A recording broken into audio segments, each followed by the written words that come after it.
မင်္ဂလာညချမ်းလေးပါခင်ဗျာယနေ့ညမှာတော့စာရေးသူဇီဝိန်ရေးသားထားတဲ့မိုးကြိုးသောခုနှစ်မျိုးလုံးကိုပိုင်ဆိုင်သွားတဲ့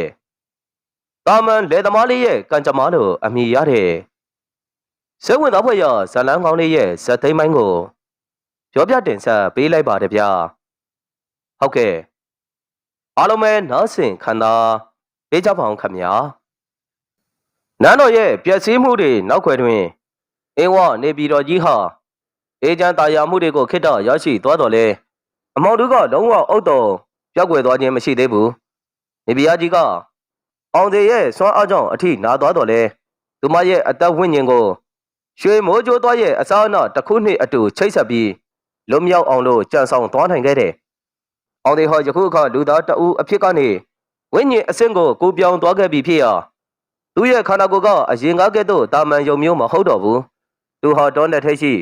ဂူတစ်ခုအတွင်းမှာမျက်လုံးပြန်ပွင့်လာပါတယ်သူရဲ့ပတ်ဝန်းကျင်နဲ့စိမ်းလန်းတဲ့တစ်ပင်တွေကပုံမှန်ထက်ပုံမတောက်ပနေပြီးငါကလေးတွေကသူ့အနားမှာကြောက်ရွံ့ခြင်းမရှိဘဲနဲ့ပြန်တန်းနေပါတယ်ငါအသက်ရှင်နေသေးတာလားသူရဲ့အတန်ကရခင်ကားထက်ပုံမနှဆိုင်ပြီးတော့ပဲ့တင်ထနေပါတယ်လက်ဖွားကိုဖြန်းကြည့်လိုက်တဲ့အခါလက်ထဲတွင်မိုးကြိုးသွားလေးမျိုးလုံးပေါင်းဆက်ထားတဲ့လက္ခဏာပုံတံတစ်ခုအရေးပြားပေါ်မှာကင်းအောင်နေတာကိုတွေ့လာရပါတယ်အဲ့ဒီနောက်သူအားယူပြီးတော့ထားထိုင်ပါတယ်သူရဲ့ခြေလှမ်းတိုင်းမှာလေပေါ်တွင်လွင့်နေတကယ်တော့ပေါ်ပါနုံးနေပါတယ်ကိုပြမတ်ကိုထွက်လိုက်တဲ့အခါဆေးရကြောက်ကကြောက်တုံးကြီးတတုံးမော့မော့ထိုင်ပြီးသူ့ကိုစောင့်နေတော့တွေ့လာရပါတယ်ဆရာကျောင်းရဲ့မျက်နှာကအိုမင်းချင်းရော်နေတော်လဲမျက်လုံးတွေကတော့ကျဉ်နဲ့သည့်အရေးအယောင်တွေပေါ်နေပါတယ်မင်းနိုးလာပြီပဲအောင်သေးမင်းကအခုမိုးကြိုးအရှင်ဖြစ်သွားပြီဒါပေမဲ့မင်းရဲ့တာဝန်ကမပြီးသေးဘူးဆရာမိဖုရားကြီးပါမလဲသူတည်သွားပြီမဟုတ်လားဆရာကျောက်ကခေါင်းကိုအတွင်းတွင်ခါရမ်းလိုက်ပြီးသူ့ရဲ့ခန္ဓာကိုယ်ကပျက်စီးသွားပြီမဲ့သူ့ရဲ့ဝိညာဉ်ကအင်းဝရဲ့မြောက်ဖက်ကကျိန်သာတဲ့တောအုပ်စီကိုထွက်ပြေးသွားတယ်အဲ့ဒီမှာသူကအမောင်ဆွမ်းအားတွေကိုပြန်လဲဆူတောင်းနေတယ်အဲ့ဒီတောအုပ်ထက်ကလူသားတွေဝင်လို့မရတဲ့နေရာတစ်ခုပဲဒါပေမဲ့မင်းကတော့သွားနိုင်တယ်ပေါင်းသေးနန်းတော်မှာကြံရစ်ခဲ့သောညနှိုးကိုလည်းပြန်ပြီးတော့တတိရလိုက်ပါတယ်ညနှိုးကိုဆရာသူဘေးကင်းရလားညနှိုးကအခုနန်းတွင်းမှာသူ့ဖခင်နဲ့အတူရှိနေပါတယ်သူကမင်းကိုအမြဲတမ်းမျှော်လင့်နေတာဒါပေမဲ့မင်းရဲ့အခုပုံစံနဲ့သူ့အနားကိုသွားလို့မရသေးဘူးမင်းမရှိတဲ့စွမ်းအားတွေကတာမန်လူတွေအတွက်အရန်ကိုပြင်းထန်နှုံးနေအောင်သေးရဲ့ရင်ထဲမှာဝမ်းနည်းမှုတစ်ခုပေါ်လာပါတယ်သူဟာတိုင်းပြည်ကိုကယ်တင်နိုင်ခဲ့တော်လဲမိမိချစ်မြတ်နိုးသူနှင့်ဝေးကွာခဲ့ရပြီဒါပေမဲ့မိဖုရားကြီးရဲ့အန္တရာယ်ကိုအမြင့်ပြတ်မချေမှုန်းနိုင်ပါကမျက်နှိုးအပါအဝင်ပြည်သူအလုံးဒုက္ခပြန်ရောက်နိုင်တယ်ဆိုတာကိုလည်းသူသိတယ်ကျွန်တော်သွားမယ်ဆရာအဲ့ဒီကျိန်သာတဲ့တောအုပ်ကိုဘာလို့သွားရမလဲအဲ့ဒီတောအုပ်ကိုသွားဖို့ဆိုရင်မင်းရဲ့ဝိညာဉ်ကိုထပ်မံတန်းဆင်ရမယ်ဂျေမိုးကျိုးသွားရဲ့မာကျော်မှုကြောင်မိုးကြိုးသွားရဲ့အေးမြမှုရွှေမိုးကြိုးသွားရဲ့တောက်ပမှုနဲ့ဝိညာဉ်မိုးကြိုးသွားရဲ့အသိဉာဏ်တွေကိုတသားတည်းဖြစ်အောင်လုပ်ရမယ်အခုမင်းရဲ့ခန္ဓာကိုယ်ကအဲ့ဒီလေးခုကိုတီးခြားစီခံစားနေရတော့မယ်ဆရာကျောက်ကအောင်သေးကိုတောအုပ်အတွင်းရှိလှုပ်ဝက်ရေကန်တစ်ခုစီကိုခေါ်ဆောင်လာပါတယ်ထိုရေကန်ကလာမင်းရဲ့အလင်းရောင်ကိုသာရရှိတဲ့နေရာဖြစ်ပြီးရေပြင်ကမှန်သားပြင်ခဲ့တော့ကြည်လည်နေပါတယ်ဒီရေကန်ထဲမှာ9ရက်9ညတရားမှတ်ပါမင်းရဲ့စိတ်ကမယိမ်းရရင်မင်းကအစွမ်းထက်ဆုံးပုဂ္ဂိုလ်ဖြစ်လာလိမ့်မယ်။အောင်သေးရေကန်ထဲမှာဆင်းပြီးတော့ထိုင်ပါတယ်။ရေကအေးစိမ့်လှတော့လေသူ့ရဲ့ကိုယ်တွင်းမှာထွက်ပေါ်လာသောအပူချိန်ကရေကိုနှွေးစေပါတယ်။သူဟာမျက်လုံးကိုမှိတ်ပြီးစัจ java လာရဲ့အတန်တွေကိုနားဆုံပါတယ်။ပထမနေ့တွင်သူဟာဂျေမိုးကျိုးသွားရဲ့ဒေါသနှင့်ခွန်အားကိုခံစားလိုက်ရပါတယ်။သူ့ရဲ့စိတ်ထဲတွင်စစ်မြေပြင်မှာဟိန်းဟောက်တန်နေဓာချင်းရိုက်တန်တွေကိုလည်းပြန်ပြီးတော့ကြားနေရပါတယ်။သူဟာထိုဒေါသတွေကိုတူငြိမ်မှုဖြင့်ထိန်းချုပ်ပါတယ်။တတိယနေ့မှာတော့ကြောင်မိုးကြိုးသွားရဲ့အေးဆွမ်းမှုကသူ့ကိုလွှမ်းမိုးလာပြန်ပါတယ်။သူဟာကြောက်ရွံ့တရုတ်ကဲ့သို့ဖြစ်နေပြီးအတက်ကရှူတဲ့ဆိုယုံလေးပဲရှူနေပါတယ်။သူ့ရဲ့နှလုံးခုန်တန်ကတပြေးပြေးနှေးကွေးသွားတော်လဲသူ့ရဲ့အသေးစိတ်တွေကတော့ပုံမရှင်းသာလာပါတယ်။ပထမနေ့တွင်ရွှေမိုးကြိုးသွားရဲ့လောဘနှင့်မာနကသူ့ကိုစမ်းသပ်လာပါတယ်။သူဟာကဘာကြီးကိုအုပ်စိုးနိုင်သည့်ဘယင်တစ်ပါးကဲ့သို့ အာဏာတွေကိုမြင်လာရပါတယ်။ဒါပေမဲ့သူထိုအရာတွေကိုဖုံမုံကဲ့သို့သဘောထားပြီးတော့အကုန်လုံးကိုစွန့်ပယ်ပစ်ပါတယ်။နောက်ဆုံး9 ရက်မြောက်နေ့မှာတော့ဝိညာဉ်မိုးကြိုးသွားရဲ့အလင်းကသူ့ကိုလမ်းပြပေးလာပါတယ်။သူဟာမိမိကိုယ်ကိုပြန်ပြီးတော့မြင်နေရပါတယ်။အောင်သေးဆိုသည့်လက်သမားလေးမဟုတ်တော့သလိုမိုးကြိုးအရှင်ဆိုသည့်တကုရှင်လည်းမဟုတ်တော့ဘူး။တဘာဝတရားကြီးရဲ့အစိပ်ပိုင်းတစ်ခုမျှသောဖြစ်ကြောင်းကိုသူနားလည်သွားပါတယ်။ရှေကအတွင်းမှရေတိုင်ကြီးတစ်ခုကောင်းကင်ကိုဝန်ကနေထိုးတက်လာပြီးအောင်သေးရေမျက်နှာပြင်ပေါ်မှာမတ်တက်ရက်လျက်ပေါ်လာပါတယ်။သူရဲ့သားရည်ကယခုအခါကြည်လင်ထောက်ပနေပြီးသူရဲ့နောက်ကျောမှာအလင်းသားနဲ့ဖြင့်ဖွဲ့စည်းထားသောဝိယုံတစ်ခုကလွင့်ပြန်နေပါတယ်။ကောင်းပြီ။အခုမင်းအစင်သင်းဖြစ်ပြီ။ဆရာကျောက်ကအပြုံးနဲ့ပြောလာတာပါ။အောင်သေးချိန်သာတင်တောအုပ်စီကိုဦးတည်ပြီးတော့ထွက်လာပါတယ်။ထိုတောအုပ်ကိုရောက်တဲ့အခါလေတူးကညင်ညမ်းနေပြီးဒီပင်တွေကသွေးရောင်လွှမ်းနေတာကိုတွေ့လိုက်ရပါတယ်။တောအုပ်အတွင်းမှာထူးဆန်းတဲ့ငိုတန်နေနဲ့ရဲတန်တွေကလည်းမှန်မှန်ထွက်ပေါ်နေပါသေးတယ်။အောင်သေးတောအုပ်အတွင်းကိုလှမ်းဝင်လိုက်တာနဲ့မြေပြင်မှာအယိုးစုလက်တွေထွက်ပေါ်လာပြီးသူ့ရဲ့ခြေထောက်တွေကိုလာဆွဲပါတယ်။ဒါပေမဲ့အောင်သေးရဲ့ခြေလမ်းတိုင်းမှာထွက်ပေါ်လာသောအဖြူရောင်အလင်းသားတွေဟာထိုအယိုးစုတွေကိုပြာအဖြစ်သို့ပြောင်းလဲပစ်ကုန်ပါတယ်။တောရဲ့အလဲပေါ်ဟိုတွင်မဲမောင်နေသောရုံးကန်နေသည့်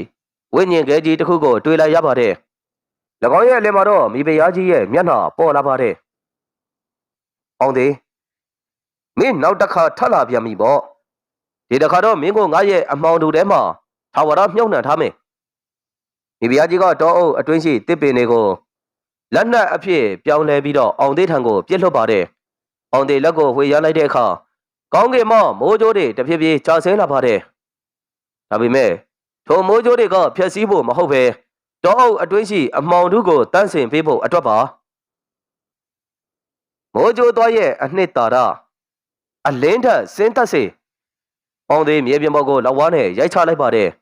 ။ရွှေရောင်နဲ့ငွေရောင်ရောရှက်နေသောစွမ်းအင်လှိုင်းတစ်ခုကတောအုပ်တစ်ခုလုံးကိုဖျက်ဆီးသွားစေပါတယ်။မိဖုရားကြီးရဲ့အော်ဟစ်တန်ဟာနားကွယ်မတက်ပေါ်လာပြီးတော့သူမရဲ့အမှောင်ဝိညာဉ်ကလည်းတဖြည်းဖြည်းအရေးပျော်ချလာပါတယ်။ဒါပေမဲ့ထိုအချိန်တွင်အောင်သေးရဲ့စိတ်ထဲမှာထူးဆန်းတဲ့မြင်ကွင်းတစ်ခုပေါ်လာပါတယ်။ထိုရကတော့မိဖုရားကြီးရဲ့အတိတ်ဘဝပါ။သူမတည်လည်းတစ်ချိန်ကအောင်စီကဲ့သို့ပင်စိတ်ကောင်းရှိသောမင်းကလေးတအူဖြစ်ခဲ့ဘူးပေမဲ့မိုးကြိုးသားရဲ့စွမ်းအားကိုလိုချင်တတ်မှတ်သောမာပြင်သောဆရာတအူရဲ့လမ်းပြမှုကြောင့်အခုလိုဖြစ်သွားခဲ့ရခြင်းပဲအောင်သေးရင်ထဲမှာတဏှာစိတ်တွေဝင်လာပါတယ်သူမိဖုရားကြီးကိုဖျက်ဆီးပြင်းမိအစားသူမရဲ့ဝိညာဉ်ကိုတန့်စင်ပေးဖို့ဆုံးဖြတ်ချက်ချလိုက်ပါတယ်မင်းရဲ့အမုန်းတရားတွေကိုစွန့်လွှတ်လိုက်ပါတော့အောင်သေးမိဖုရားကြီးရဲ့ဝိညာဉ်ကိုတွားရောက်ပြီးတော့ဖတ်ထွယ်ပါတယ်သူရဲ့ကိုယ်တွင်းမှာစင်ကြယ်တဲ့စွမ်းရည်တွေကမိဖုရားကြီးရဲ့အမောင်တူတွေကိုစီးဝင်နေပါတယ်မိဖုရားကြီးရဲ့မျက်နှာဟာတဖြည်းဖြည်းတည်ငြိမ်လာပြီးသူမရဲ့မျက်လုံးထဲကနေမျက်ရည်တွေကျဆင်းလာပါတယ်ကျေးဇူးတင်ပါတယ်အောင်စီမိဖုရားကြီးရဲ့ဝိညာဉ်ကအလင်းအမှုန်ကလေးတွေအဖြစ်ပြောင်းလဲပြီးတော့ကောင်းကင်ကိုပြန်တက်ကုန်ပါတယ်ချိန်သာတဲ့တောအုပ်ကလည်းတဖြည်းဖြည်းစိမ့်လန်းဆိုပြေတဲ့တောအုပ်အဖြစ်ကိုပြန်လဲပြီးတော့ပြောင်းလဲလာခဲ့ပြီအောင်သေးအမောတကောဖြင့်မြေပြင်ပေါ်မှာထိုင်ချလိုက်ပါတယ်သူရဲ့စွမ်းအင်တွေကအလွန်အမင်းကိုကုန်ခန်းနေခဲ့ပြီထို့တင်သူနောက်ဘက်မှခြေတော်တစ်ခုကိုကြားလိုက်ရပါတယ်အောင်စီကြည်လင်အေးမြတဲ့ထိုအတန်ကြောင့်အောင်သေးရဲ့နှလုံးသားတွေလှောက်ခတ်ကုန်ပါတယ်သူလဲကြည့်လိုက်တော့ညနှိုးကိုမြင်လိုက်ရပါတယ်သူမကဆရာချောက်ရဲ့အကူအညီဖြင့်ဒီနေရာကိုလိုက်လာခဲ့ခြင်းပင်အောင်သေးသူမကိုကြည်ရင်ပြုံးပြလိုက်တော့လဲသူ့ရဲ့ခန္ဓာကိုယ်ကတဖြည်းဖြည်းမေးမိန်လာနေတာကိုတတိထားလိုက်မိပါတယ်သူဟာဝိညာဉ်လောကကိုပြန်ရတော့မဲ့အချိန်ကိုရောက်လာခဲ့ပြီညနှိုးကိုသွားရတော့မယ်မသွားပါနဲ့အောင်သေးကျမကိုထားမသွားပါနဲ့ညနှိုးကငိုယိုပြီးအောင်သေးကိုဖတ်ဖို့ကြိုးစားတော့လေသူမရဲ့လက်တွေကအောင်သေးရဲ့ခန္ဓာကိုယ်ကိုသာဖြတ်တန်းပြီးတော့ထွက်သွားပါတယ်အောင်သေးသူမရဲ့ပါးပြင်ကိုအသာအရာဖြီးလိုက်တကဲ့သို့စိတ်ထဲမှာခံစားကြည့်ပါတယ်ကိုမင်းရဲ့ဘေးနားမှာအမျက်ရှိနေမှာပါလေထဲမှာမိုးရေထဲမှာပြီးတော့မိုးကြိုးတန်တိုင်းမှာကိုရှိနေမယ်အောင်သေးရဲ့ပေါ်ရိပ်ကလင်းသားနေအဖြစ်ပြောင်းလဲပြီးခေါင်းငင်ရံကိုပြန်တက်လာပါတယ်ညနှိုးခေါင်းငင်ကိုမောချင်ရင်ငိုကြွေးနေတဲ့သူမရဲ့လက်ထဲသို့အရာတစ်ခုပြုတ်ကျလာပါတယ်ထိုရာကအောင်သေးဝစ်စင်ခဲ့သောအင်ဂျီမှကျဲသီးလေးတစ်လုံးမှာထိုကျဲသီးလေးကနှွေးထွေးနေစေဒါဟာအောင်သေးနဲ့မိဖုရားကြီးရဲ့တိုက်ပွဲအဆုံးသတ်သွားခြင်းပင် ဒါပေမဲ့အေးဝနေပြည်တော်ရဲ့မြေအောက်နှဆိုင်သောနေရာတစ်ခုမှာတော့နိုးထားဖို့ပြင်ဆင်နေသောပုံမကြီးမားတဲ့အန်တရတစ်ခုရှိနေတဲ့ဆိုတာကိုဘသူမှမသိကြပါဘူးနန်းတော်ရဲ့ပြပိုင်ဟောင်းနေထဲမှာမဖော်ပြထားတဲ့ပြင်စမမြောက်မိုးကြိုးသောအကြောင်းကယခုမှစတင်တော့မယ်ချိန်သာတဲ့တောကယခုအခါငိမ့်သက်အေဂျန်သွားခဲ့ပြီဖြစ်တော်လဲညနှိုးရဲ့ရင်ထဲမှာတော့ဟာလာဟင်းလင်းဖြစ်ပြီးတော့ကြံခဲ့ပါတယ်သူမဟာအောင်သေးခြံထားရစ်ခဲ့သည့်နှွေးထွေးသောကျဲသီးလေးကိုစောက်ကန်ရင်းအေးဝမျိုးတော်ကိုပြန်လာပါတယ်ဆရာကျောက်ကသူမရဲ့အနောက်တွင်တိတ်တဆိတ်ပါလာပြီးသူ့ရဲ့မြောက်ဝန်းတွေကမျိုးတော်ရဲ့တောင်ဘက်အရက်စီကိုမကြာခဏဝေဝဲကြည့်နေပါတယ်ဆရာကြီးအောင်သေးတကယ်ပဲပြန်မလာတော့ဘူးလားညနှုတ်ကတိုးညင်းတဲ့လေသာနဲ့မေးလာတာပါဆရာကျောက်ကတပ်ပြင်းရှည်ကြီးတစ်ချက်ကိုဟင်းကနေချလိုက်ပြီးသူကအခုလောကီနဲ့လောကုတ်တရားကြားကနေချားဆောင်နမင်းဖြစ်သွားပြီမြတ်လို့လူသားတယောက်အနေနဲ့ပြန်တွေးဖို့ခက်ခဲလိမ့်မယ်ဒါပေမဲ့ငါဆိုချင်နေတာကတခြားတစ်ခုဘာကိုလဲဆရာကြီးမိုးကြိုးတော်လေးမျိုးပေါင်းဆက်သွားတဲ့အချိန်မှထွက်ပေါ်လာတဲ့စွမ်းအင်လှိုင်းကမြေအောက်နှဆိုင်တဲ့နေရာမှာအိပ်ပျော်နေတဲ့တခုတည်းသောအရာကိုတွားပြီးနှိုးလိုက်တယ်လို့ခံစားနေရတယ်ဆရာကျောက်ရဲ့စိုးရိမ်မှုကလည်းအမှန်တကယ်ပါအေဝနေပြည်တော်ကြီးရဲ့တောင်ဘက်တယောက်ဒီမြကန်းနှစ်ပေရှိရှေးဟောင်းဖျားပြတ်တွေအောက်တွင်ဘသူမှမသိနိုင်သောလောဝနန်းတော်တစ်ခုရှိနေပါတယ်ထိုနန်းတော်ဟာလွန်ခဲ့သောနှစ်ပေါင်း1000ကျော်ကပျောက်ကွယ်သွားခဲ့သည့်နဂါးမျိုးနွယ်တို့ရဲ့ဌာနေအောင်တဲ့နေ့မိဖုရားကြီးတို့ရဲ့တိုက်ပွဲကြောင့်ဖြစ်ပေါ်လာသောပြင်းထန်သည့်တုန်ခါမှုတွေကထိုမြေအောင်နန်းတော်ရဲ့တကားကိုပွင့်ထွက်သွားစေပါတယ်နှဆိုင်သောအမောင်တူထဲမှကြီးမားလာသောမျက်လုံးအစုံကဝင်းကနေပွင့်လာပါတယ်၎င်းမျက်လုံးတွေဟာဒါမှမဟုတ်ပဲနတ်မောင်သောအစိမ်းရောင်တွေထွက်ပေါ်နေပါတယ်ဘသူလဲငါရဲ့အိတ်ဆက်ချင်းကိုနှောက်ယှက်တာဘသူလဲထိုတန်ကမြေပြင်အောက်ကနေတိုးထွက်လာသဖြင့်အေဝမြို့တော်ရှိအဆောက်အဦတချို့အနှဲငယ်တုံလှုပ်သွားသည့်အထိလူများကငလျင်လောက်တယ်လို့ထင်မှတ်ကြတော့လဲဆရာကျောက်ကတော့မျက်နှာပြတ်သွားပါတယ်တစ်ချိန်တည်းမှပင်နန်းတော်အတွင်းမှာတနတ်ပေါ်မင်းကျော်ကသူ့ရဲ့စစ်တီတွေကိုစုသေးပြီးမြို့တော်လုံခြုံရေးကိုတင်းတင်းကြပ်ကြပ်ဖိအားပေးနေပါတယ်ဒီတရားကြီးပြောက်ွယ်သွားသဖြင့်နန်းတွင်းမှာအုပ်ချုပ်ရေးပိုင်းရှုပ်ထွေးနေတော့လဲမင်းကျော်ကထိုအရာတွေကိုထိမ့်သိမ်းထားပါတယ်ဟိုကြီးမြေကမ်းနာကကင်းသမားတွေစီကတည်င်းရောက်လာပါတယ်မြေရည်တွေကထိုးဆန်းသွားနောက်ကြည့်လာပြီးကန်းစမ်းမကြီးမားတဲ့အကြီးကိုကြီးတွေတွေးရတယ်လို့ဆိုပါတယ်တသားတအုပ်ကတည်င်းပိုးလာတာပါမင်းကျော်မြေကမ်းနာကိုချက်ချင်းသွားကြည့်ပါတယ်သူမြင်လိုက်ရတာကအနက်ရောင်တောက်ပြောင်နေပြီးဓာတ်နဲ့ခုတ်ရင်တော့မပြတ်နိုင်တော့အောင်မာကျော်သည့်အကြီးကိုတွေကိုမြင်လိုက်ရခြင်းပင်ထိုရာတွေကလူတယောက်ရဲ့လက်တော်ဝါခန်းလောက်အထီကိုကြီးမားပါတယ်ဒါနဂါအကြီးကိုနေပဲမင်းကျော်ရဲ့နောက်ွယ်ကနေဆရာကျောက်ပေါ်လာပြီးတော့ပြောလိုက်တာပါနဂါဟုတ်လားဆရာကြီးနဂါဆိုတာဒါနာရီထဲမှာပဲရှိတာမဟုတ်ဘူးလားဒါနာရီဆိုတာအမှတ်တရားရဲ့အရေးပဲမင်းကျော်အခုမိုးကြိုးသွားတဲ့ရဲ့အစွမ်းကဒီမြေအောက်မှာပိတ်မိနေတဲ့နဂါဘရင်နာရာကိုနှိုးဆွားလိုက်ပြီသူကမိုးကြိုးသွား၄ခုသလုံးကိုပိုင်ဆိုင်တဲ့လူကိုရှာနေတာဘာလို့လဲဆိုတော့အဲ့ဒီမိုးကြိုးသွားရဲ့အနှစ်သာရကသူ့ကိုထာဝရလူသားအသွင်ပြောင်းပေးနိုင်လို့ပဲဒါဆိုအောင်သေးအန်တရရှိနေတာပေါ့ဆရာကြီးအောင်သေးတယ်မဟုတ်ဘူးတမျိုးလုံးအန်တရရှိသွားပြီနဂါဘရင်ကသူလိုချင်တာမရမချင်းဒီမျိုးကိုရေလွှမ်းမိုးအောင်လို့လုပ်ပြလိုက်မယ်ဆရာကျောက်စကားပြောနေသည်မှာပင်အေယဝတီမြစ်ရေကရုတ်တရက်မြင့်တက်လာပြီးကမ်းပါးတွေကိုလာရောက်တိုက်စားပါတယ်မြစ်လေမော့ကြီးမားတဲ့ရေဝဲကြီးတစ်ခုထွက်ပေါ်လာပြီးထိုရေဝဲတွေကနေလူသားတအုပ်ရဲ့အသွင်တန်ရှိတဲ့အရာတစ်ခုပေါ်လာပါတယ်ထိုလူကအနက်ရောင်ဝစ်ဆုံကိုဝစ်ဆင်ထားပြီးဦးကောင်းမှထူးဆန်းတဲ့ဦးချိုနှစ်ခုတည်းပါသေးတယ်သူ့ရဲ့လက်ထဲတွင်အစိမ်းရောင်တောက်ပနေတဲ့လှန်ရှည်တလက်ကိုလည်းကင်ဆောင်ထားပါတယ်ထိုရကတော့နဂါဘရင်နန္ဒရဲ့လူသားအသွင်ဖန်ဆီးထားမှုပါမိုးကြိုးအရှင်ကိုထွက်လာခဲ့ဖို့ပြောတဲ့မဟုတ်ရင်ဒီမျိုးကိုငါကိုယ်တိုင်မြေမြုပ်ပြစ်မယ်နန္ဒရဲ့အတန်ကမိုးချိန်နှံကဲ့သို့ဟိမ့်ပြီးတော့ပေါ်လာပါတယ်မြို့သူမြို့သားတွေကကြောက်လန့်တကြားနဲ့ထွက်ပြေးပါတယ်မင်းကျော်ကတတိကိုမွေးပြီးလေးမြောင်းနဲ့ပြစ်ခတ်ဖို့ချိန်ရွယ်လိုက်တော့လဲနန္ဒကလက်တစ်ချက်ဝေရန်လိုက်ယုံဖြင့် မြေရည်တွေကစစ်တီတွေကိုတွားရောက်ရိုက်ခတ်ပြီးအကုန်အစင်အနောက်ကိုလွှင့်ထွက်ကုန်ပါတယ်မင်းတို့လိုလူသားတွေကငါ့ကိုတားနိုင်မှာမဟုတ်ဘူးနာတော့ကမ်းမော်ကိုတက်လာပါတယ်သူလှမ်းလိုက်သည့်ခြေလှမ်းတိုင်းတွင်မြေတွေအကုန်လုံးကအကွဲကုန်ပါတယ်ဆရာကျောင်းမျက်နှိုးကိုဘေးကင်းရတော့ပို့ဆောင်မှုကြိုးသားတော်လဲမျက်နှိုးကငင်းဆန်ပါတယ်ကျမမပြေးဘူးဆရာကြီးအောင်တွေကဒွေမျိုးကိုကာကွယ်ပေးခဲ့တာကျမလည်းတတ်နိုင်တာကိုပြန်ထုတ်ရမယ်ပြပြဆက်ဆိုမျက်နှိုးသူမရဲ့ရင်ဘတ်ထဲမှာအောင်တွေပေးခဲ့သောကျဲသီးလေးကိုထုတ်လိုက်ပါတယ်ထိုကျဲသီးလေးဟာရုတ်တရက်တောက်ပလာပြီးမျက်နှိုးရဲ့လက်ထဲကနေလွင့်ထွက်သွားကကောင်းကင်ရံကိုပြန်တက်သွားပါတယ်ကောင်းကင်ရံတွင်တိမ်တိုက်တွေဟာရုတ်တရက်စူသီးလာပြီးရွှေရောင်လျှက်စီးတွေလက်လာပါတယ်ထိုလျှက်စီးတွေကြားထဲကနေအောင်တွေရဲ့ပုံရိပ်ကပြန်လဲပြီးတော့ထေဟလာပါတယ်သူဟာရခင်ကားတဲ့ပုံမခံညားပြီးတော့တည်ငြိမ်နေတဲ့အနေအထားနာဒမင်းရဲ့နေရာကိုမင်းပြန်သွားပါအောင်တွေကောင်းကင်ကနေဆင်းသက်လာပါတယ်သူရဲ့ခြေထောက်တွေကမြေပြင်ကိုထိလိုက်တာနှင့်တုံခါနေသောမြေပြင်ဟာချက်ချင်းကိုတည်ငြိမ်သွားပါတယ်နာဒအောင်သေးကိုကြည်ရင်အန်ကိုတင်းတင်းကြိတ်ပြီးတော့မိုးချိုးအရှင်မင်းစီမှာရှိတဲ့ဝိညာဉ်ဓာတ်ငါ့ကိုပေးသားငါကုန်းပေါ်မှာအခုအခြေချခြင်းနေပြီမင်းကကုန်းပေါ်မှာအခြေချဖို့ဆိုရင်တခြားလူတွေရဲ့အသက်ကိုစတေးရမှာလားအဲ့ဒါကိုငါခွင့်မပြုနိုင်ဘူး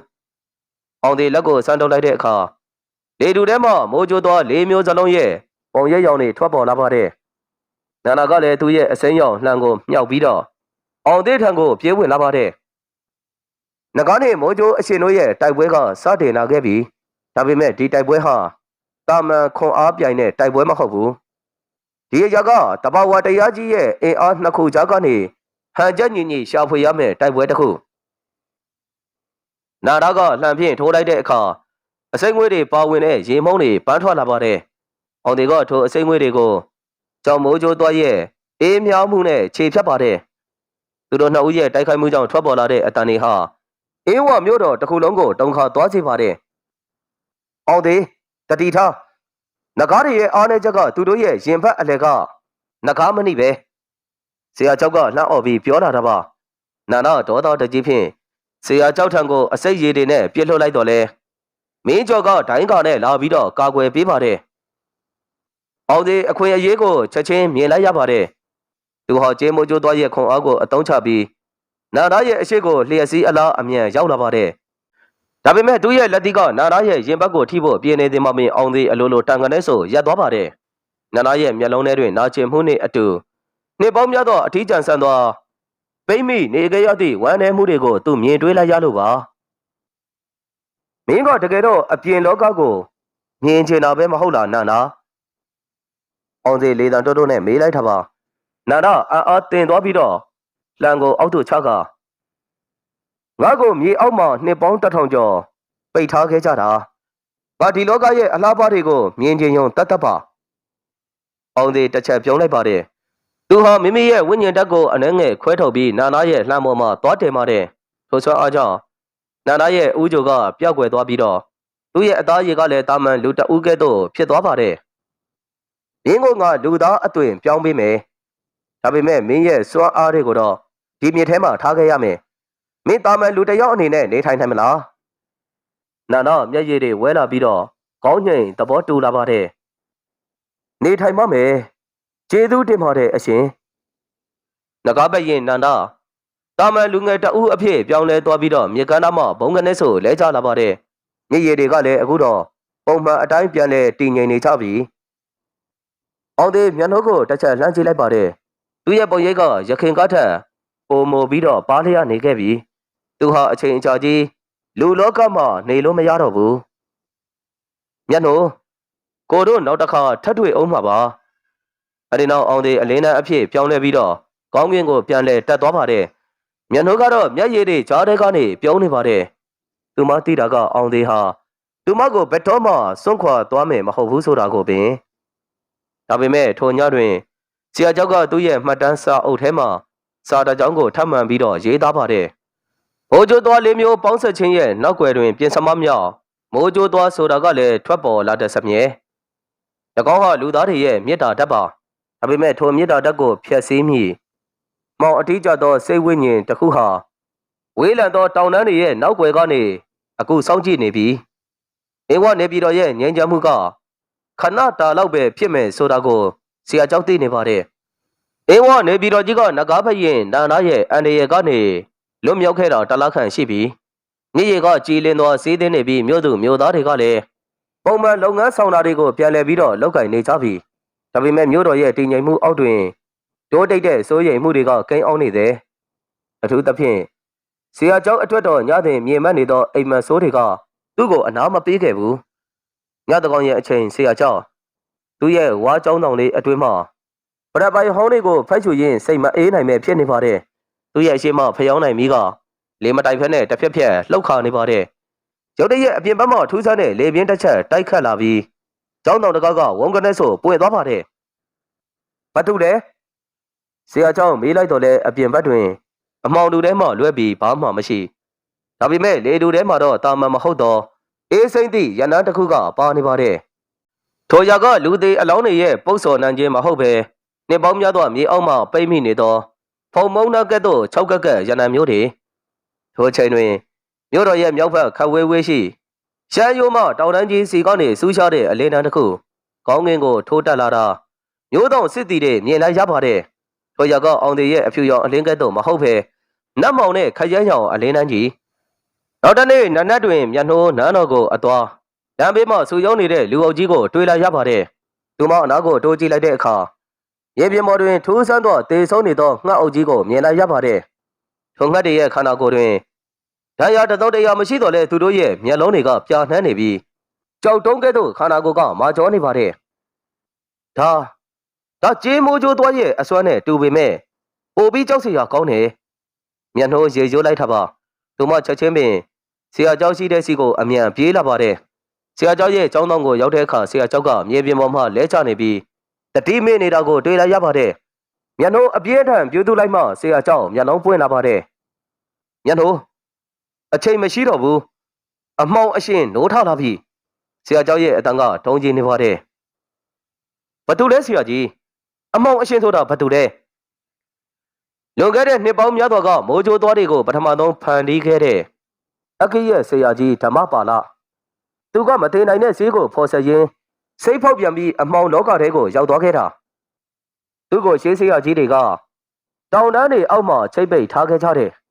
အခုအောင်သေးမိုးကြိုးသွားလေးမျိုးကိုပေါင်းဆက်လိုက်တဲ့အချိန်ကအဲ့ဒီချိတ်ပိတ်မှုကိုဖျက်ဆီးလိုက်တာပဲထိုတဲ့နန်းတော်အတွင်းမှာ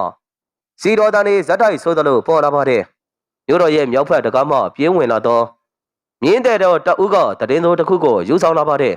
မြောက်ဘက်ရှိရွာငယ်လေး၃ရွာမှတညာအတွင်းလုံးဝကိုပျောက်ကွယ်သွားပြီးထိုနေရာတွင်လူသားတအုပ်မှမကြံတော့ပဲမြေပြင်တစ်ခုလုံးဟာခရမ်းရောင်မှုတွေဖြင့်ဖုံးလွှမ်းသွားတယ်လို့ဆိုပါတယ်တနတ်ဘုံမင်းကျော်သူ့ရဲ့တိုက်ရင်ကိုဥဆောင်ပြီးစုံစမ်းမှုအမြန်ထွက်ခွာပါတယ်ညနိုးလဲအောင်တဲ့ရဲ့တဲလွန်သားကိုရှာဖွေကျင်တာကြောင့်နောက်ကနေတဲတဲစိတ်ပါလာပါတယ်သူတို့မြောက်ဘက်အရက်ကိုရောက်လေလေပတ်ဝန်းကျင်ကပုံမိုခြောက်ချားပွဲကောင်းလာလေလေဒီပင်နေဟာအရွက်တွေကြွေကြပြီးတော့ပုံပြပန်းပြဖြစ်နေသလိုလေထဲမှာအော်ဟစ်တန်နေကဲ့သို့သောအတန်တွေကိုကြားနေရပါတယ်ရုတ်တရက်သူတို့အရှိတွင်မြူကိုထူထူတွေဖုံးထွန်းလာပြီးလမ်းပြောက်တကဲ့သို့ဖြစ်သွားပါတယ်ဘသူမှလူစုမခွဲကြနဲ့မင်းကျော်အမိန်ပေးလိုက်တော့လေသူ့ရဲ့အတန်ကမြူကိုတွေကြားထဲမှာပဲပျောက်ွယ်ကုန်ပါတယ်မျက်နှိုးမြူကိုတွေကြားထဲမှာတယောက်တည်းကြံခဲ့တဲ့သူမရဲ့အရှိတွင်လူရိပ်တစ်ခုပေါ်လာပါတယ်ထိုရာကအောင်သေးဒါပေမဲ့အောင်သေးရဲ့မျက်နှာမှာဝမ်းနဲ့ရိပ်တွေဖြင့်ပြင်းထန်နေပြီးသူ့ရဲ့ခန္ဓာကိုယ်ကအလင်းသားနဲ့မဟုတ်ဘဲနဲ့မိโกငွေတွေကဲ့သို့ပြောင်းနေပါတယ်အောင်သေးရှင်လားမလာနဲ့မျက်နှိုးဒါကငါမဟုတ်ဘူးဒါကမင်းရဲ့စိတ်ကိုလှည့်သားနေတဲ့ထောင်ချောက်ပဲခေါင်းငယ်ရမအောင်သေးရဲ့အစိအမှန်အတန်ကြီးတစ်ခုဟိန်းထွက်လာပါတယ်ထိုခဏမှပင်မျက်နှိုးရဲ့အရှိမအောင်သေးအတုကကျောင်းမဖွဲကောင်းသောမိစ္ဆာတအူးအဖြစ်ကိုပြောင်းသွားပြီးတော့သူမကိုအုံမိုးလာပါတယ်မင်းကျော်နဲ့စစ်တီတော်တွေလည်းအလားတူပင်မိမိတို့ကြောက်ရွံ့ရတဲ့အရာကိုမြင်တွေ့လိုက်ရပြီးယူသွမတတ်ဖြစ်ကုန်ပါတယ်ထိုချိန်တွင်ခေါင်းငယ်ရမရွှေရောင်မိုးကြိုးတစ်စင်းပြစ်ချလိုက်တဲ့အခါမြူကိုတွေအကုန်လုံးလွင့်စင်ကွဲအပ်ကုန်ပါတယ်အောင်သေးဟာအလင်းနဲ့သားတအူးအသွင်ဖြင့်ခေါင်းငင်ကနေပေါ်လာပါတယ်ဓမ္မပါဠမင်းရဲ့လှဲကွက်တွေကိုရပ်တန့်လိုက်စမ်းအောင်သေးရဲ့စကားတန်ဆုံးတာနဲ့တောင်တန်းကြီးတွေရဲ့နောက်ွယ်ကနေတဟာဟာရဲမောတန်ကြီးတစ်ခုပေါ်လာပါတယ် ထိုအတန်ကမြေပြင်ကိုအကွဲစေပြီးစစ်တီတချို့မှနားတွေကိုလက်နှစ်ဖက်နဲ့ပိတ်ခါအကုန်လဲချကုန်ပါတယ်။မိုးကြိုးရှင်မင်းကငါရဲ့ဖန်တီးမှုတွေကိုတုံးပြီးငါ့ကိုပြန်တိုက်မလို့လား။မင်းစီမှာရှိတဲ့မိုးကြိုးသွား၄မျိုးလုံးကငါရဲ့သွေးနဲ့ဖန်တီးထားတဲ့ဆိုတာကိုမမေးနဲ့။ဓမ္မပါဠိရဲ့ပုံရိပ်ကကောင်းကင်ယံမှာကြီးမားသောအမောင်တို့ကြီးအဖြစ်နဲ့ပေါ်လာပါတယ်။သူဟာလက်တစ်ချက်ဝေရမ်းလိုက်တာနဲ့အောင်သေးရဲ့ခန္ဓာကိုယ်အတွင်းမှာမိုးကြိုးသွားစွမ်းအင်တွေကတုံခါလာပြီးအောင်သေးကိုနာကျင်စေပါတယ်။အောင်သေးမိမိရဲ့စွမ်းအင်တွေကိုထိန်းချုပ်ဖို့ကြိုးစားနေရသဖြင့်ရေပြင်ပေါ်ကိုအရှိန်နဲ့ပြုတ်ကျလာပါတယ်။မင်းကျော်နဲ့မြတ်နိုးတို့ကအောင်သေးကိုကူညီဖို့ပြေးသွားတော့လေ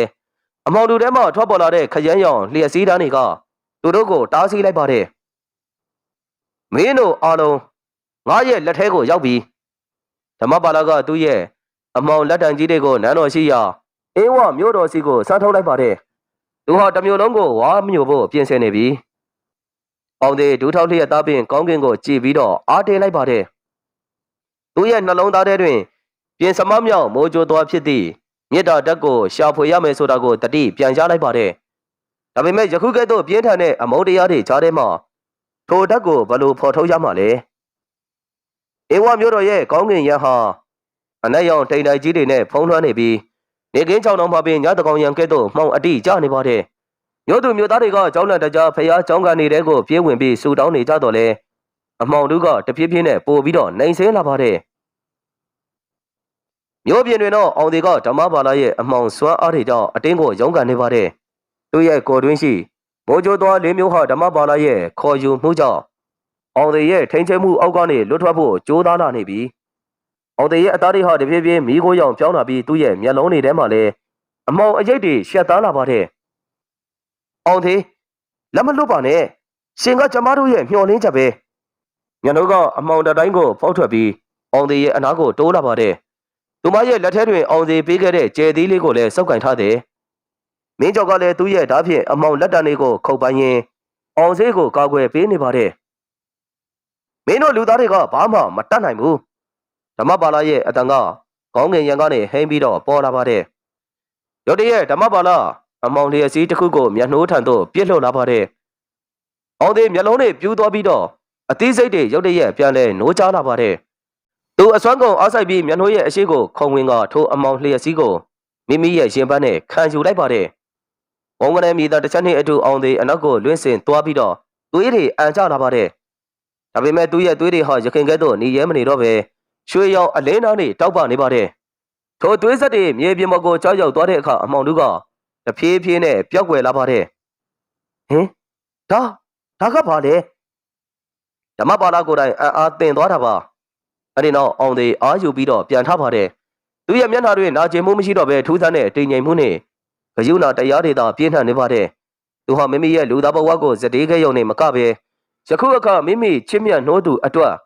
မိမိရဲ့ဝိညာဉ်ဓာတ်ကိုပါပေးဆက်ဖို့ဆုံးဖြတ်လိုက်ခြင်းပင်ဒီကိုကြိုးဆိုခြင်းစိတ်ဓာတ်ကပဲပြင်စမမြောက်မိုးကြိုးသွားကိုနှိုးဆွားလိုက်ခြင်းပင်ဓမ္မပါဠိမင်းကစွမ်းအားတွေကိုဖန်တီးခဲ့တာမှန်တယ်။ဒါပေမဲ့မင်းမဖန်တီးနိုင်ခဲ့တဲ့တခုတည်းသောအရာကကိုချင်းစာတရားပဲ။အောင်သေးလက်နှစ်ပတ်ကိုဘေးသို့စမ်းထုတ်လိုက်ပါတယ်။သူ့ရဲ့ခန္ဓာကိုယ်ဟာယခုအခါမိုးကြိုးသွား၄မျိုးရဲ့အယောင်တွေမဟုတ်တော့ပဲအဖြူစင်သုံးသောအလင်းသားတွေအဖြစ်ကိုပြောင်းသွားခဲ့ပြီးထိုအလင်းသားတွေကအင်းဝမြို့တော်တစ်ခုလုံးကိုလွှမ်းခြုံသွားပြီးတော့အမောင်တို့ကိုဖြည်းဖြည်းချင်းတိုက်စားပြစ်နေပါတယ်။ဓမ္မပါဠိဒေါသတကြီးဖြင့်သူ့ရဲ့အမောင်စွမ်းအားတွေအကုန်လုံးကိုစုသိပြီးအောင်သေးထံကိုပြစ်လွှတ်ပါတယ်။ဒါပေမဲ့အောင်သေးရဲ့အလင်းတိုင်းဟာဘယ်ရမှဖောက်ထွင်းလို့မရနိုင်လောက်အောင်ကိုခိုင်မာနေပါတယ်။အလင်းကအမောင်ကိုမဖြတ်စည်းဘူး။အလင်းကအမောင်ကိုလမ်းပြပေးတာပဲ။အောင်သေးဓမ္မပါဠိရဲ့အမောင်တို့ကြီးအတွင်းထဲကိုတိုးဝင်လာပါတယ်။သူဟာတိုက်ခိုက်ဖို့မဟုတ်ပဲဓမ္မပါဠိရဲ့နောက်ကျင်နေတဲ့ဝိညာဉ်ကိုထိတွေ့ဖို့ကြိုးစားနေခြင်းပင်ဓမ္မပါဠိရဲ့စိတ်အာယုန်ထဲတွင်သူနှစ်ပေါင်းများစွာခံစားခဲ့ရသောအထီးကျန်ဆံမှုတွေမတည်သေးဖော်ဆက်ရင်ဆုံးရှုံးခဲ့ရသောမိသားစုဝင်တွေရဲ့ပုံရိပ်တွေကိုအောင်သေးမြင်လိုက်ရပါတယ်။အောင်သေးထိုနာကျင်မှုတွေကိုမိမိရဲ့ဂယုဏတရားဖြင့်လွှမ်းခြုံပါတယ်။ဓမ္မပါဠိရဲ့အမောင်ပုံရိပ်ကြီးဟာတဖြည်းဖြည်းသေးငယ်သွားပြီးနောက်အဖိုးတဦးရဲ့ပုံစံအဖြစ်ကိုပြန်လဲပြောင်းလာပါတယ်။သူရဲ့မျက်လုံးထဲမှာအမုန်းတရားတွေပျောက်ကွယ်ပြီးမျက်ရည်တွေစီးကျလာပါတယ်။ငါဘာတွေလောက်ခဲမိတာလဲ ဓမ္မပါဠတိုးညင်းတော်နဲ့ရေကျိုးလိုက်တာပါအခုအချိန်မီပါသေးတယ်ဆရာကြီးမင်းရဲ့စွမ်းအားတွေကိုကောင်းတဲ့နေရာမှာပြန်သုံးလိုက်ပါဓမ္မပါဠခေါင်းငိမ့်လိုက်ပြီးသူ့ရဲ့ကျွင်းကြံနေသောစွမ်းအားတွေဖြင့်တောင်တန်းတွေပေါ်မှာကမ်းခြေနေသောအမောင်ကျိန်သားတွေကိုဖယ်ရှားပါတယ်အဒီနောက်သူ့ရဲ့ခန္ဓာကိုယ်ဟာပြအဖြစ်သို့ပြောင်းလဲသွားပြီးလေထဲမှာလွင်ပါပျောက်ကွယ်ကုန်ပါတယ်အမောင်တို့ကြီးပျောက်ကွယ်သွားပြီးနောက်အင်းဝနေပြည်တော်တွင်နေအောင်ကြီးကပြန်လဲပြီးတော့ထွက်ပေါ်လာပါတယ်မြို့သူမြို့သားတွေဟာဝမ်းသာအားရနဲ့အော်ဟစ်ပျော်ရွှင်နေပါတယ်ဒါပေမဲ့အောင်ဒီကတော့မြေပြင်ပေါ်မှာမလှုံ့မရှက်နဲ့လဲလျောင်းနေစေမျက်နှာကအောင်ဒီရဲ့အနားကိုပြေးသွားပြီးသူ့ရဲ့ဦးခေါင်းကိုပွေထားပါတယ်အောင်ဒီရဲ့ခန္ဓာကိုယ်ဟာအေးဆက်နေပြီးအသက်ရှူတန်ကလည်းအလွန်ကိုတိုးညင်းနေပါတယ်အောင်ဒီမသေးပါနဲ့ဦးကျမကိုထားမသွားပါနဲ့ဆရာကြောက်လည်းအနားကိုရောက်လာပြီးအောင်ဒီရဲ့လက်ကောက်ဝစ်ကိုစမ်းကြည့်ပါတယ်ပြီးတဲ့နောက်တပ်ပြင်းတစ်ချက်ကိုဟင်ကနေချကအောင်ဒီကပြင်စမောင်းမြောက်တက်ကိုတုံးလိုက်လို့သူ့ရဲ့ဝိညာဉ်ဓာတ်တွေအားလုံးကုန်ခန်းသွားပြီးမျက်နှာသူအခုတာမန်လူသားတစ်ယောက်အဖြစ်ပြန်ရောက်သွားပြီဒါပေမဲ့ဘာဖြစ်လဲဆရာကြီးသူ့ရဲ့မှတ်ဉာဏ်တွေအားလုံးပြောက်ွယ်သွားပြီသူကဘာတူလဲမင်းကဘာတူလဲအင်းဝါကဘာလဲဆိုတာကိုသူဘာမှသိတော့မှာမဟုတ်ဘူးအဲ့ဒီနောက်မျက်နှာချုံမွဲချငိုကြွေးနေရင်းကနေတစ်ချက်ပြုံးလိုက်ပြီးရှားပါတယ်ဆရာကြီးသူအသက်ရှင်နေတာပဲတော်ပါပြီသူ့ရဲ့မှတ်ဉာဏ်တွေကိုကျမအစားကနေပြန်ပြီးတော့ဖန်တီးပေးပါမယ်လာအနေငယ်ကြတဲ့အခါအေယာဝတီမြေကမ်းဘေးရှိရွာငယ်လေးတစ်ရွာတွင်လူငယ်တအုပ်လေဝင်းထဲမှာအလုံးလုံးနေပါတယ်သူ့ရဲ့ပုံစံကအေးချမ်းပြီးတော့ပျော်ရွှင်နေပုံရတယ်သူဟာအတိတ်ကိုဘာမှမမှတ်မိတော့လဲသူ့ရဲ့ရင်ထဲမှာတော့ထူးဆန်းတဲ့အမာယုကလေး၄ခုကရှိနေတော့မိန်းကလေးကတအုပ်ကထိုလူငယ်ထံသို့ထမင်းကြိုင်ယူဆောင်လာပေးပါတယ်အောင်သည်ထမင်းစားကြရအောင်ရောက်လာပြီလားမြတ်နိုးလူငယ်ကလှည့်ကြည့်ပြီးအပြုံးနဲ့မေးလာတာပါသူတို့နှစ်ဦးမြေကမ်းနားမှာထိုင်ပြီးနေဝင်ချိန်ကိုကြည့်ပါတယ်သူတို့မသိတာကသူတို့ရဲ့အပေါ်ယံကောင်းငင်တွင်မိုးကြိုးသွား၄မျိုးစလုံးဟာပတိစေလေးတွေအဖြစ်ပြောင်းလဲပြီးဒီမြေပြင်ကိုထာဝရစောင့်ရှောက်ပေးနေတဲ့ဆိုတာကိုပင်ဒါဟာမိုးကြိုးသွားရဲ့ဇလန်းအဆုံးသတ်ဖြစ်တယ်လို့လူသားတအုပ်ရဲ့ဘဝတည်စတင်ခြင်းလို့လည်းဆိုလို့ရတယ်ဒါပေမဲ့လောကကြီးတွင်အမှောင်နဲ့အလင်းဆိုတာကအမြဲတမ်းရှင်တွဲနေတတ်တာကြောင့်နောက်တစ်ချိန်တွင်မြည်သည့်စိန်ခေါ်မှုတွေထပ်မံပြီးပေါ်ပေါက်လာအောင်မလဲဆိုတာကိုတော့ဘသူမှခံမှန်းနိုင်လိမ့်မည်မဟုတ်အေဝနေပြည်တော်ကြီးရဲ့အဝေးတနေရာအေယာဝတီမြေကမ်းဘေးရှိဒိတ်စိတ်လာသောရွာငယ်လေးတွင်အောင်သည်ဘဝအသစ်ကိုစတင်ခဲ့တာ3 လခန့်ရှိသွားခဲ့ပြီသူတွင်အတိတ်မရှိအမှတ်တညာမရှိသူသိတာကသူ့ရဲ့အမိဟာအောင်စေဖြစ်ကြောင်းနှင့်သူ့ကိုအမြဲတမ်းပြုစုစောင့်ရှောက်နေသောမိန်းကလေးဟာမျက်နှိုးဖြစ်ကြောင်းကိုပဲသိတယ်သူရဲ့ခန္ဓာကိုယ်ကတာမန်လူသားတဦးကဲ့သို့ပင်ပေါ်ပါတွက်လက်နေတော်လဲတခါတရံမှာတော့သူရဲ့ရင်ပတ်အတွင်းကနေထူးဆန်းတဲ့တုံခါမှုတွေကိုခံစားနေရတတ်ပါတယ်နေဝင်ရီတရောအချိန်တွင်အောင်သည်မြေကမ်းနားမှာထိုင်ပြီးရေစီးတံကိုနားဆွနေပါတယ်ညစ်ရရဲ့လှုပ်ရှားမှုတိုင်းကသူ့ကိုတစုံတစ်ခုပြောပြနေတဲ့ကဲ့သို့ခံစားနေရတော့လဲအတိတ်ပဲကိုတော့မဖော်ထုတ်နိုင်ဘူးအောင်စီဘာတွေတွေးနေတာလဲမျက်နှာအောင်သေးရဲ့ဘေးမှာဝင်ထိုင်ရင်တိုးညှင်းတော်နဲ့မေးလိုက်တာပါသူမရဲ့မျက်ဝန်းထဲတွင်အောင်သေးကိုကြည့်သည့်အခါတိုင်းကကြွနာနှင့်ချစ်စိတ်မေတ္တာတရားတွေပြည့်စုံနေတတ်ပါတယ်သူမဟာနန်းတွင်ဘေရင်ပညာရှင်ရဲ့တမီးဘဝကိုစွန့်လွတ်ပြီးအောင်သေးနဲ့အတူဒီရွာလေးမှာလေသမားအမိန်ကလေးတစ်ယောက်အဖြစ်လာရောက်နေထိုင်ခြင်းပင်ကိုဘာမှမတွေးပါဘူးမျက်နှာဒါပေမဲ့ဒီမြေထဲကိုကြည့်လိုက်ရင်တခါတလေကိုဟာ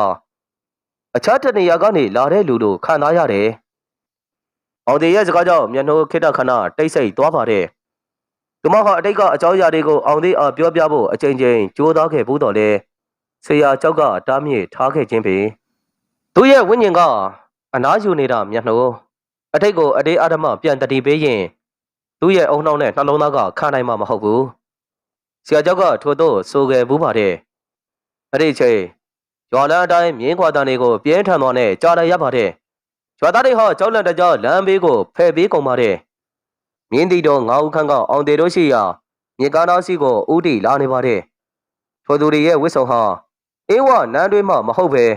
အနောက်ဘက်တောင်တန်းဒေသမှာစစ်တီတွေရဲ့ဝစ်စုံနဲ့စင်တူပါတယ်ဟေးမင်းတို့ထဲမှာအောင်သေးဆိုတဲ့လူပါလားခေါင်းတောင်ဖြစ်သူလူမဲကြီးကမြင်းပေါ်ကနေပြီးတော့ခတ်ထန်သွားနဲ့မေးလာတာပါသူ့ရဲ့ခါတွင်လည်းကြီးမားတဲ့တကောက်ကြီးတက်လက်ကိုချိန်ထားပါသေးတယ်အောင်သေးမတ်တက်ထားရက်လိုက်ပြီးထိုလူကိုတသေးချာချာကြည့်ပါတယ်သူ့ရဲ့ရင်ထဲတွင်အလိုလိုအသိစိတ်တစ်ခုကနိုးထလာတယ်လို့ပင်ကျွန်တော်ပါပဲဘာကိစ္စရှိလို့လဲလူမဲကြီးကအောင်သေးကိုအကဲခက်ကြည့်ရင်လှောင်ပြုံးလိုက်ပြီးမင်းကတကယ်ပဲအဲ့ဒီမိုးကြိုးအရှင်ဆိုတဲ့လူလားကြီးရတာတော့လေထုံတဲ့ကောင်လေးတယောက်နဲ့ဘာမှမချပါလားငါတို့တခင်ကြီးကမင်းကိုအလိုရှိနေတယ်ရှင်တို့ကဘသူတွေလဲအောင်သေးကိုဘယ်ခေါ်သွားချင်တာလဲညတို့ကအောင်သေးရဲ့အရှိမကာရက်ပြီးတော့ရဲရဲဝုန်းဝုန်းမေးလိုက်တာပါငါတို့ကတောင်ပေါ်မင်းရဲ့လက်ပါစေတွေပဲအခုအင်းဝမှာမင်းတို့ရဲ့အမတ်ကြီးဥပေါ်မရှိတော့ဘူးဆိုတော့အနောက်ဘက်ဒေသတစ်ခုလုံးကိုငါတို့တခင်ကြီးကအုပ်စိုးနေပြီသူကမိုးကြိုးသွားတွေရဲ့လှုပ်ဝက်ချက်ကိုသိချင်နေတယ်အောင်သေးမိမိရဲ့လက်ဖဝါးကိုပြန်ကြည့်ပါတယ်မိုးကြိုးသွားဆိုတာကဘာလဲသူမသိပေမဲ့ထိုစကလုံးကိုကြားလိုက်ရချိန်တွင်သူ့ရဲ့ခန္ဓာကိုယ်အတွင်းမှသွေးတွေကစူပွက်လာတယ်လို့ခံစားလိုက်ရပါတယ်ကျွန်တော်ဘာမိုးကြိုးသွားမှမသိဘူးခမရတို့ပြန်သွားကြပါအောင်သေးကတီတီငိမ့်ငိမ့်နဲ့ပဲစကားဆိုပါတယ်မင်းမလိုက်ရင်တော့အတင်းခေါ်ရမှာပဲလူမဲကြီးကတကောက်ကိုဆွဲထုတ်ပြီးမြင်းပေါ်ကနေခုံဆင်းပါတယ်သူအောင်သေးရဲ့ပခုံးကိုလှမ်းဖမ်းမှုကြိုးသားတဲ့အောင်သေးမိမိကိုယ်တိုင်မသိလိုက်ဖဲနှင်မြန်တဲ့အချိန်ဖြင့်အမြန်ရှောင်တိန်လိုက်ပါတယ်သူ့ရဲ့လှုပ်ရှားမှုကတာမန်လူသားတအုပ်ထက်များစွာကိုတာလွန်ပါတယ်အောင်မဲမင်းမပညာတွေရှိနေသေးတာပဲစစ်တီ9ဦးလုံးမြင်းပေါ်ကနေဆင်းပြီးအောင်သေးကိုဝိုင်းထားပါတယ်ရွာသားတွေဟာကြောက်လန့်တကြားနဲ့ထွက်ပြေးကုန်ပါတယ်ညနိုးစိုးရိမ်တကြီးဖြင့်ဘေးကနေမတ်တက်ရပ်ပြီးကြည့်နေပါတယ်သူမသိနေတာကအောင်သေးဟာစောအားတွေကိုသုံးဆွဲဖို့မေးလျော်နေတော့လဲသူ့ရဲ့ခန္ဓာကိုယ်အတွင်းရှိကာယသိဋ္ဌိဓာတ်တွေကတော့လုံးဝပျောက်ကွယ်သွားခြင်းမရှိသေးကြောင်းပင်ဓာသမားတဦးကအောင်သေးရဲ့နောက်ကျောကိုဓာတ်နဲ့ဝင်ခုတ်ပါတယ်ဓာသွားကအောင်သေးရဲ့အင်းကြီးကိုစုပ်ပြဲသွားတော်လဲအသားတွေကိုစိုက်မဝင်ပဲတန်တုံးကိုခုံမိတကဲ့သို့အတန်နဲ့မြည်လာပါတယ်အောင်သေးကိုယ်တိုင်ပင်အားတင်သွားမိသည့်အဖြစ်သူဟာမိမိရဲ့ပခုံးကိုစမ်းကြည့်လိုက်တော့အနာအစာတစ်ခုမှမရှိတာကိုတွေ့လိုက်ရပြန်ပါတယ်ငါကိုကဘာလို့ဒီလိုဖြစ်နေတာလဲအောင်သေးတဖြည်းဖြည်းနဲ့ဒေါသတွေထွက်လာပါတယ်ထိုဒေါသနဲ့အတူသူ့ရဲ့နှလုံးသားအတွင်းမှာပူပြင်းတဲ့စွမ်းအင်တစ်ခုတည်းပေါ်လာပါတယ်သူလက်သီးကိုကြစ်ကြစ်ပေါအောင်ဆုပ်ပြီးအရှိဆုံးမှစစ်တီကိုလက်သီးနဲ့ထိုးချပါတယ်ထိုစစ်တီလေထဲမှာလွင့်စင်သွားပြီးတော့မြေထဲကိုဘုံကနေဆိုပြုတ်ချပါတယ်ကြံနေတဲ့စစ်တီတွေလည်းကြောက်လန့်ပြီးအနောက်ကိုစုပ်ကုန်တယ်လို့သူတို့ရဲ့ဓာတ်တွေကိုပြစ်ချပြီးတော့မြင်းဘောကိုခုံတက်ခါအမြန်ထွက်ပြေးကုန်ပါတယ်အောင်သေးအမောတကောဖြင့်မြေပြင်ပေါ်မှာဒူးထောက်ပြီးတော့ထိုင်ချလိုက်ပါတယ်သူ့ရဲ့မျက်လုံးတွေဟာခဏမျှရွှေရောင်တောက်ပသွားပြီးမှပုံမှန်အတိုင်းပြန်လဲပြောင်းလဲလာပါတယ်မျက်နှာကိုဘသူလဲကိုအမှန်အတိုင်းပြောပြပါတော့မျက်နှာမျက်ရည်တွေဝဲလာပြီးအောင်သေးကိုပွေးဖက်ပါတယ်ယခုချိန်တွင်ဖုံးကွယ်ထားလို့မရတော့အကြောင်းကိုလည်းသူမနားလည်သွားပြီထိုညတွင်မျက်နှာအောင်သေးကိုအထိတ်ကအကြောင်းအရာတွေအကုန်လုံးပြန်လည်ပြီးတော့ပြောပြလိုက်ပါတယ်မိုးကြိုသောအသုံးမျိုးအကြောင်းမိဖုရားကြီးနှင့်တိုက်ပွဲနဂါပရင်နာနာနှင့်နောက်ဆုံးဓမ္မပါဠိကိုနှိမ်နှင်းခဲ့ပုံနှင့်အကုန်အစင်ပြန်လည်ပြောပြလိုက်ပါတယ်အောင်သေးနားထောင်ရင်းနဲ့သူ့ကိုယ်သူအော်မှင်တတ်နေပါတယ်မိမိဟာဒီလောက်ကြီးမားတဲ့တာဝန်တွေကိုထမ်းဆောင်ခဲ့သည့်လူတအူးဖြစ်တယ်ဆိုတာကမယုံနိုင်သေးရာဒါဆိုကိုဟာအခုတာမန်လူတယောက်မဟုတ်တော့ဘူးပေါ့အောင်သေးကတော်တော်လေးမေးလာတာပါရှင်ကအခုတာမန်လူသားတယောက်အဖြစ်ပြန်ဖြစ်နေတာပါဒါပေမဲ့ရှင်ရဲ့ခန္ဓာကိုယ်ထဲမှာမိုးကြိုးသွားတဲ့ရဲ့ဓာတ်အကျွင်းကြံတွေကကြံနေသေးတယ်အဲ့ဒီဓာတ်တွေကြောင့်ရှင်ကိုအမောင်လောကသားတွေကထပ်ပြီးရှာကြအောင်မှာပဲသူတို့စကားပြောနေတဲ့မှာပင်ဆရာကြောင့်ကျောင်းဆောင်အတွင်းကိုရောက်လာပါတယ်သူရဲ့မျက်နှာကရခင်ကားထက်ပုံမပင်မနွမ်းနယ်နေတဲ့ပုံစံအောင်သေးမင်းတည်သွားပြီဆိုတော့လေကောင်းတာပေါ့အခုမင်းကိုလာရှာတဲ့လူတွေကအနောက်ဘက်တန်လွင်တောင်ထဲမှာအခြေစိုက်တဲ့မော်ဆီယာအာကာရဲ့လူတွေပဲအာကာဆိုတာဘယ်သူလဲဆရာကြီးသူကဓမ္မပါဠိရဲ့တပည့်ရင်းတယောက်သူကဓမ္မပါဠိတေဆုံးသွားပြီးနောက်မှဆရာရဲ့ကြံရှိတဲ့အမောင်ပညာတွေကိုသိမ့်ပိုက်ပြီး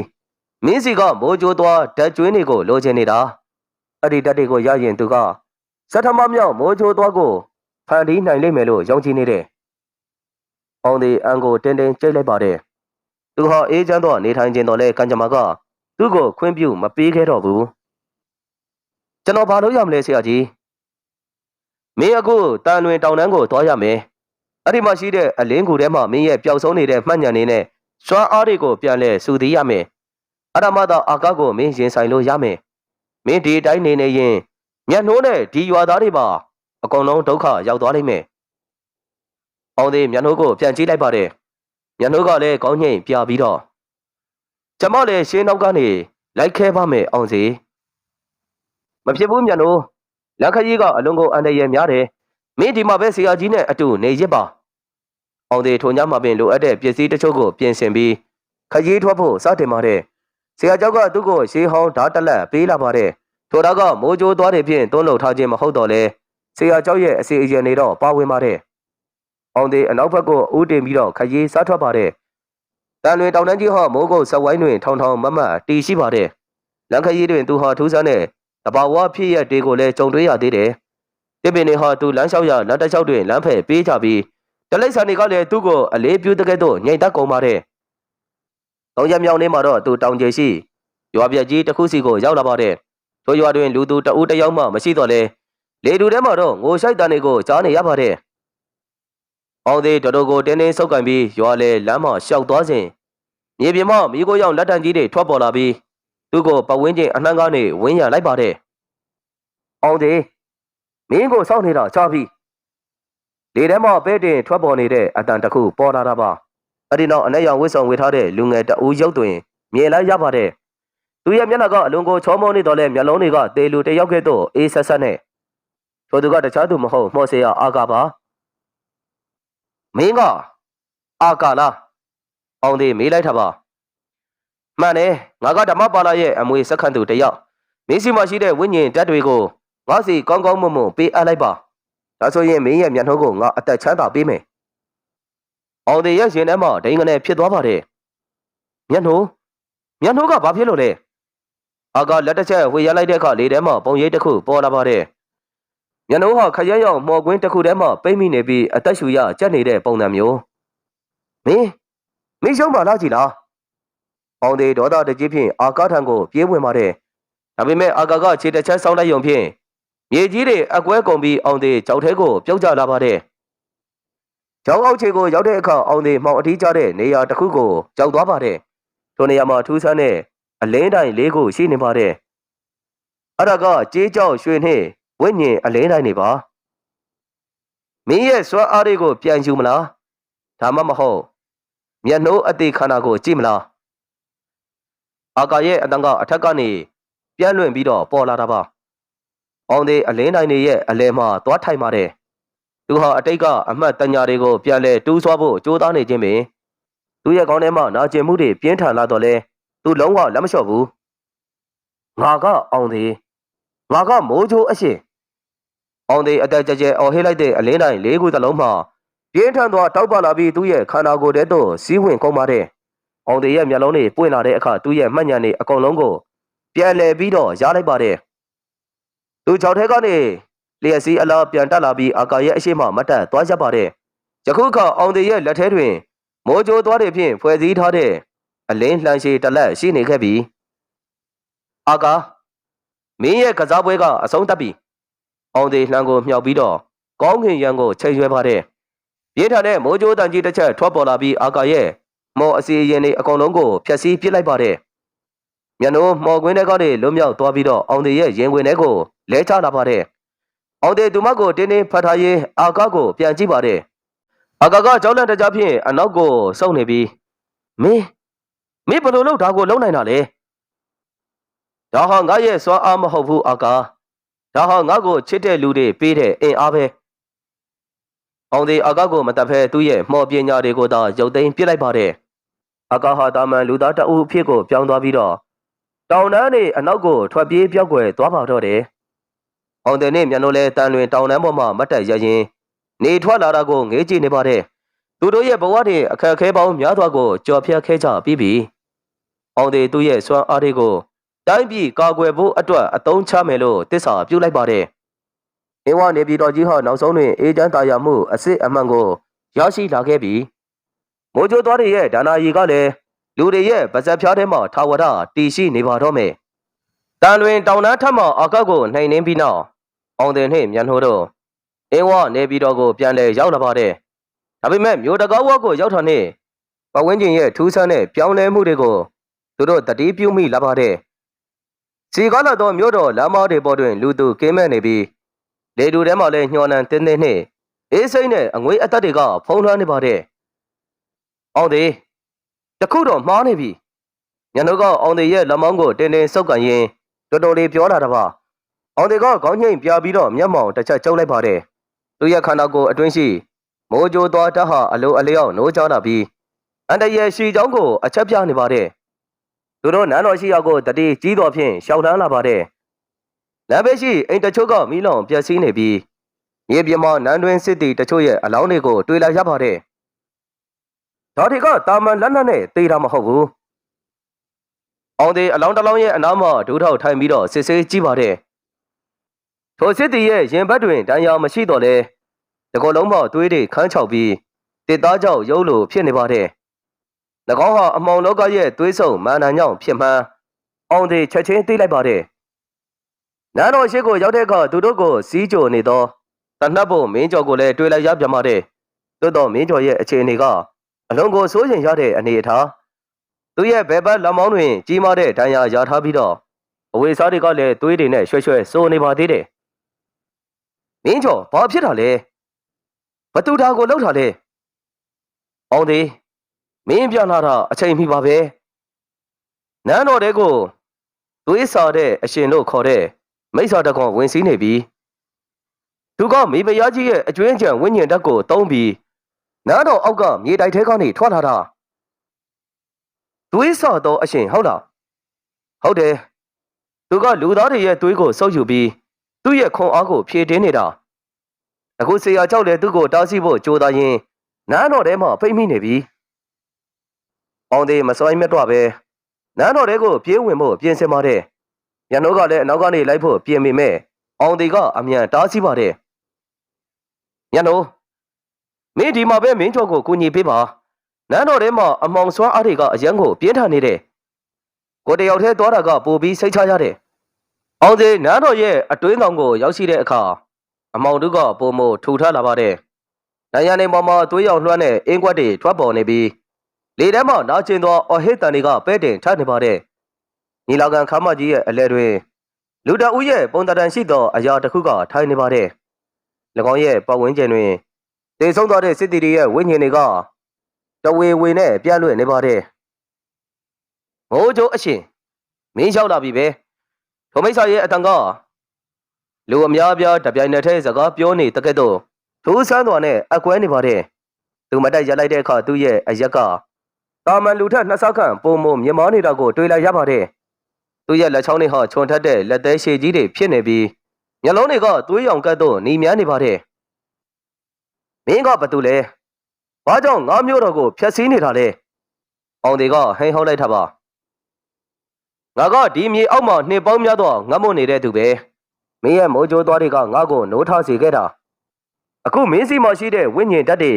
ငါ့ကိုပေးလိုက်ပါ။ဒါဆိုရင်ဒီမျိုးတော်ကလူတွေကိုငါချမ်းသာပေးမယ်။အောင်သေးလက်ထဲမှာအလင်းလှန်ကိုတင်းတင်းစုပ်ကန်ပြီးတော့မင်းကငါဘာမှမပေးနိုင်ဘူး။မင်းရဲ့နေရာကိုမင်းပြန်သွားပါ။အောင်သေးလျှက်စီးအလောက်ပြေးဝင်ပြီးတော့လှန်နဲ့ထိုးပြစ်ပါတယ်။ဒါပေမဲ့ထိုမိစ္ဆာကလေထဲမှာပျောက်ကွယ်ပြီးအောင်သေးရဲ့နောက်ကျောဘက်မှာပြန်လဲပေါ်လာပါတယ်။သူ့ရဲ့လက်သေးတွေဖြင့်အောင်သေးရဲ့ကြောပြင်ကိုကုတ်ချစ်တဲ့အခါအောင်သေးတယောက်ကာယတိတ်ထိရှိနေတော့လဲပူကနေခံထားလိုက်ရပါတယ်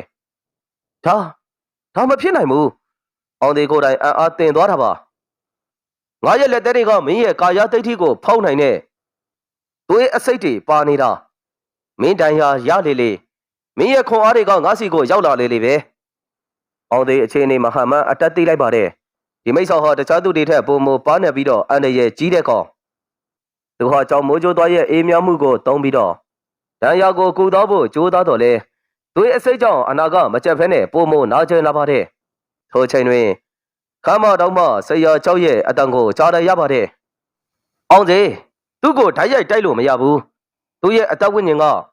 ဒီခမ်းမအောက်ကသွေးရေကန်ထဲမှာရှိတာအဲ့ဒီရေကန်ကိုဖြတ်စည်းမှသူ့သိမှ